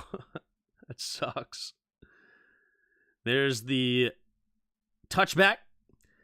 Now, 3:08 to go. Derek Carr coming back onto the field, so it looks like the groin is okay, at least for now. He's the first player on the field. So can they get another drive together? The minimum, obviously, stifled here. But let's see if they can't get it back together. All right, Carr in the shotgun. Kamara standing to his right. Kamara. 2 receivers each side. Puts a man in motion is Rashid Shaheed. Now 3 receivers to the right. Takes the snap. Looking to throw. Has a man over the middle is Taysom Hill. And he gets a nice gain on 1st down. Gains about 18 on the play. And that's a great start to this drive. So Derek Carr hurrying up to the line. 3 receivers to the right. Takes a snap, drops back, looking, going to throw underneath to Kamara. His 11th catch of the day, and he's still nice, shake and bake. And he's going to get a gain of about 9 on the play. 2nd and 1 coming up with 2:35 to go and counting. Aloakon with the tackle. All right, hurries up. Here we go, 2nd and 1. 2 receivers each way. Carr takes the snap, drops back, setting up the screen to Kamara. Kamara following his blocks, and he will get another 1st down. Gains about 7 on the play, up to the 41-yard line. And can they get one more play before the 2-minute warning? 10, 9, 8, 7. He just hit the smoke the joint. 4, 3, 2. No, they will not get the play off in time, and that'll bring up the 2-minute warning. So with 7-point game, 1 touchdown away from tying it up, or maybe going for 2 for the lead. Let's see what they decide if they get to that point. But for now, as we hit the 2-minute warning, it's 31-24. Jacksonville on top, but the Saints might be marching. Do we fire up the band for Tim winning his bets? Nope. 3 minutes to score. Plenty of time. Clearly, they're already up to the Jacksonville 41. Plenty of time left. They have all 3 timeouts as well. They start using Hill. Everything changed. I should be an OC. Yeah, I mean, Hill's been huge for him. What are they up to right now with Hill? Let's take a look. Taysom Hill has 4 catches, 50 yards, as well as 5 carries, 18 yards, and a touchdown. So very nice day for Taysom Hill. Alvin Kamara, 9 yards away from 100 yards receiving. He's got 134 yards on the day. Big day for Kamara. Here we go. 1st and 10. 2-minute warning at the 41-yard line of the Jacksonville Jaguars. Are the Saints right now? Can they tie it up and give themselves a chance here? Derek Carr. 3 receivers to the right. Williams in the game to his left. Takes a snap, drops back to Pat, quick throw over to Shaheed. Shaheed, room to run, and he's going to go out of bounds after a gain of about 9. Maybe 8, actually, on the spot. So it's 2nd and about 2 coming up for the Saints.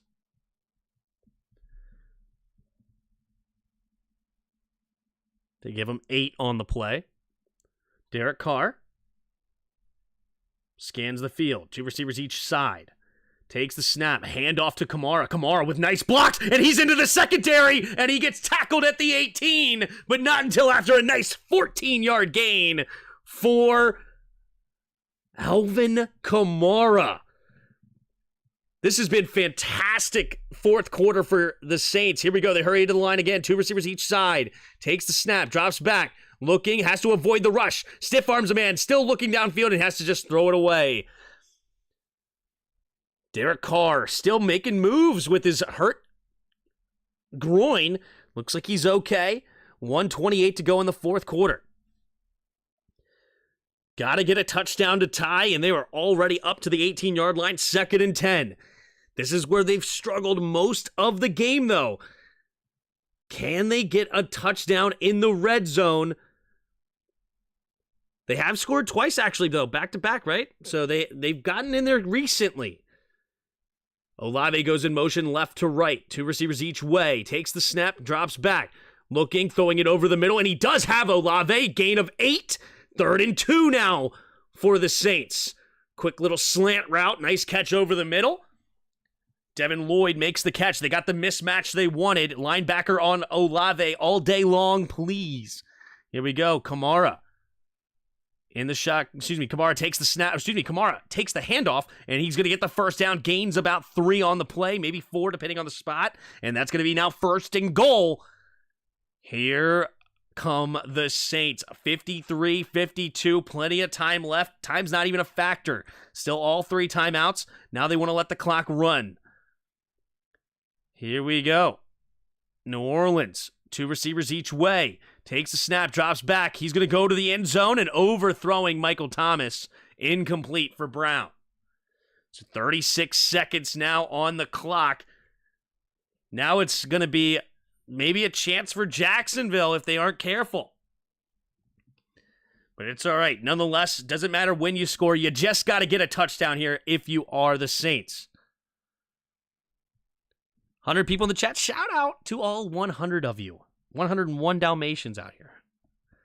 36 seconds. Dalmatians go meow, right, Matthew? Here we go. 3 receivers to the right. Kamara motions outside now. Takes the snap. Carr scanning the field, has time, steps up, pressure, and he somehow avoids the sack into the end zone and overthrows Taysom Hill. Wow, I thought he was in big trouble with a sack. Derek Carr hurt again. Is he grabbing at that groin again? Looks like he's okay.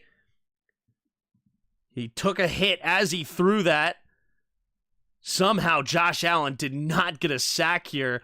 I thought he may have gotten a sack fumble. Derek Carr with just the 6th sense to step up and avoid that sack somehow. Oh, he may have taken actually a little bit of a sack tap there. Ooh. All right, 3rd and goal. And now the Saints will call timeout. You may as well use them if you got them. Make sure you get the right play call in here.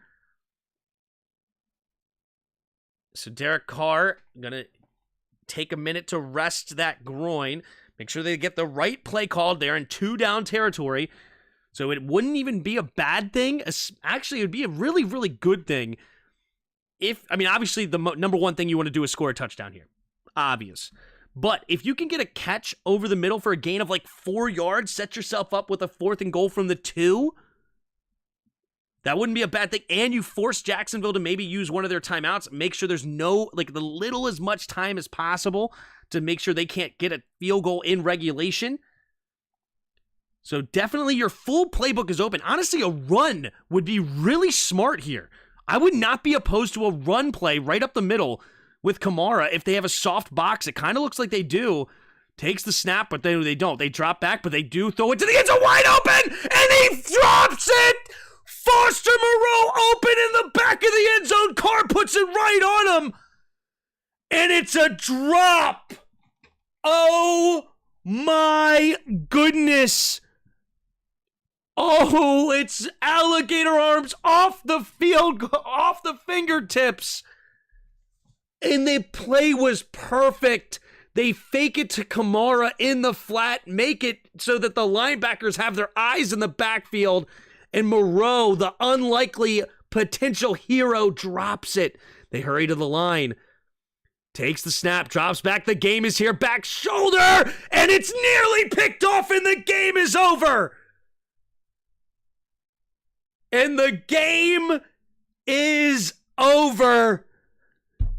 The Saints do not have enough timeouts to end it. And the game is ended on that. A dropped pass wide open in the back of the end zone ends the game. Ouch. What a play call to get a man wide open. I love it. Foster Moreau, the unlikely hero. And yes, it's you can have a criticism of why do you go to Moreau on one of the biggest plays of the day. But the thing is that of course they're going to be looking at Olave. Of course they're going to be looking at Kamara. When your number's called, you have to make the play. I love the call. When you get a guy that wide open in the back of the end zone, that is a great play call. And the first kneel down, and the Saints do use their second timeout, so they're not going to just give it away. Foster Moreau is in shambles on the sideline. He is, you got to feel for the kid. His teammates are consoling him here. I mean, you're on prime time. All of America saw this. Oh, you got to feel for the kid. I'm sure most of us have probably been there at some point in our lives in a much smaller moment, right? Maybe back all the way when you were a little kid in Bowie Boys and Girls Club. I mean, that's where I played my city, but city ball or something like that. We've all been there at some point, and tough break. And there's the second kneel down. Third down. Man, 16 seconds on the clock. And they do use the last timeout, and they're just going to hurry up and kneel it. And it was a heck of a performance of Derek Carr. Man, he had nearly brought his team back. I mean, you got to respect everything he did tonight. And here we go, this last kneel down. There it is. And that is the ball game. 31-24. Jacksonville. Oh, you hate to see it for Foster Moreau. Man, you got to feel big for him. Derek Carr, 33 of 55, 301, a touchdown and an interception. And it looked like with about, 3 minutes to go, or no, more like 6 minutes to go or something. Looked like he may have gotten pulled out of the game with a hurt groin, but nope, he stays in it, brings his team back tied it up actually in the fourth quarter. Then a big play from Christian Kirk ends it in the end zone. Derek Carr drives all the way down the field and nearly converts it. But it's a dropped pass in the back of the end zone. Foster Moreau, tough break. Let's take a look here at the team stats. You have 25 first downs to the Jacksonville 18. Saints only 3 for 18 on third down, but they did go 4 for 6 on fourth down. Jacksonville also really not good on third down, 2 for 11. Both teams very, very poor. And then you, of course, got 1 for 2 on fourth down as well for Jacksonville. Total yards of play, you have 407 for the Saints, 330 for Jacksonville. 5 penalties against the Jags, only 3 against the Saints. 2 turnovers, big, and it proved to be huge. It was a pick 6 that is the difference in this game. That, man, tough break. And then the Saints, 36-24 time of possession lead as well.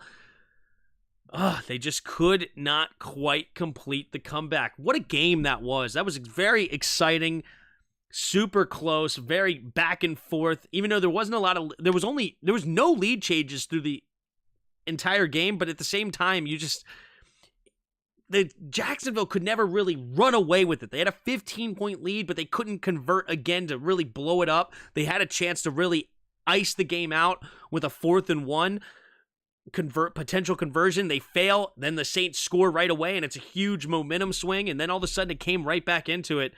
So tough way to end it for Foster Moreau. Got a feel for the kid. He had his hands in his head, helmet stayed on, just absolutely in shambles. His teammates were over there consoling him. It's a long season. They fall to 3-4. Still plenty of time, and they're in a very weak division. You never know. Tampa Bay this week, I can't remember who they got, but I think they have Atlanta. So Atlanta right now is 3-3 as well right now. No, they didn't have a winning. They weren't winning right at 3-2 when they lost to the Washington last week, right? So I think they have to be 2-4 right now, I think. Yeah, so tough breaks for everybody. Very tough. So anyway, shout out to everybody in the chat. Thank you guys so much for being here. It was a lot of fun. We're back to normal schedule. So I will see you on Sunday, 1 o'clock for the Commanders versus Giants game, and then the night game as well. Who's the night game? On Sunday, we have, I think it's a good game. I think it's Dolphins versus Eagles. 2 5-1 matchup here coming at you on a Sunday night. Should be an absolute beautiful potential game here. Miami, obviously, their only loss to Buffalo. Philadelphia lost their first game last week to the Jets. Can they get back on track? We'll see. Miami's offense is humming this year. They're just absolutely insane. Obviously, with that 70-point game earlier this year. Incredible. But man, then we have San Francisco versus Minnesota as well. So we're going to go from a pretty crappy game of Washington versus the Giants to one of fantastic games with 2 of the top teams in the league. But it should be a fun Sunday. So appreciate all of you guys. Thank you for being here, and I'll see you next time. And until next time, see ya! Go check out my short that we just got posted. Peace!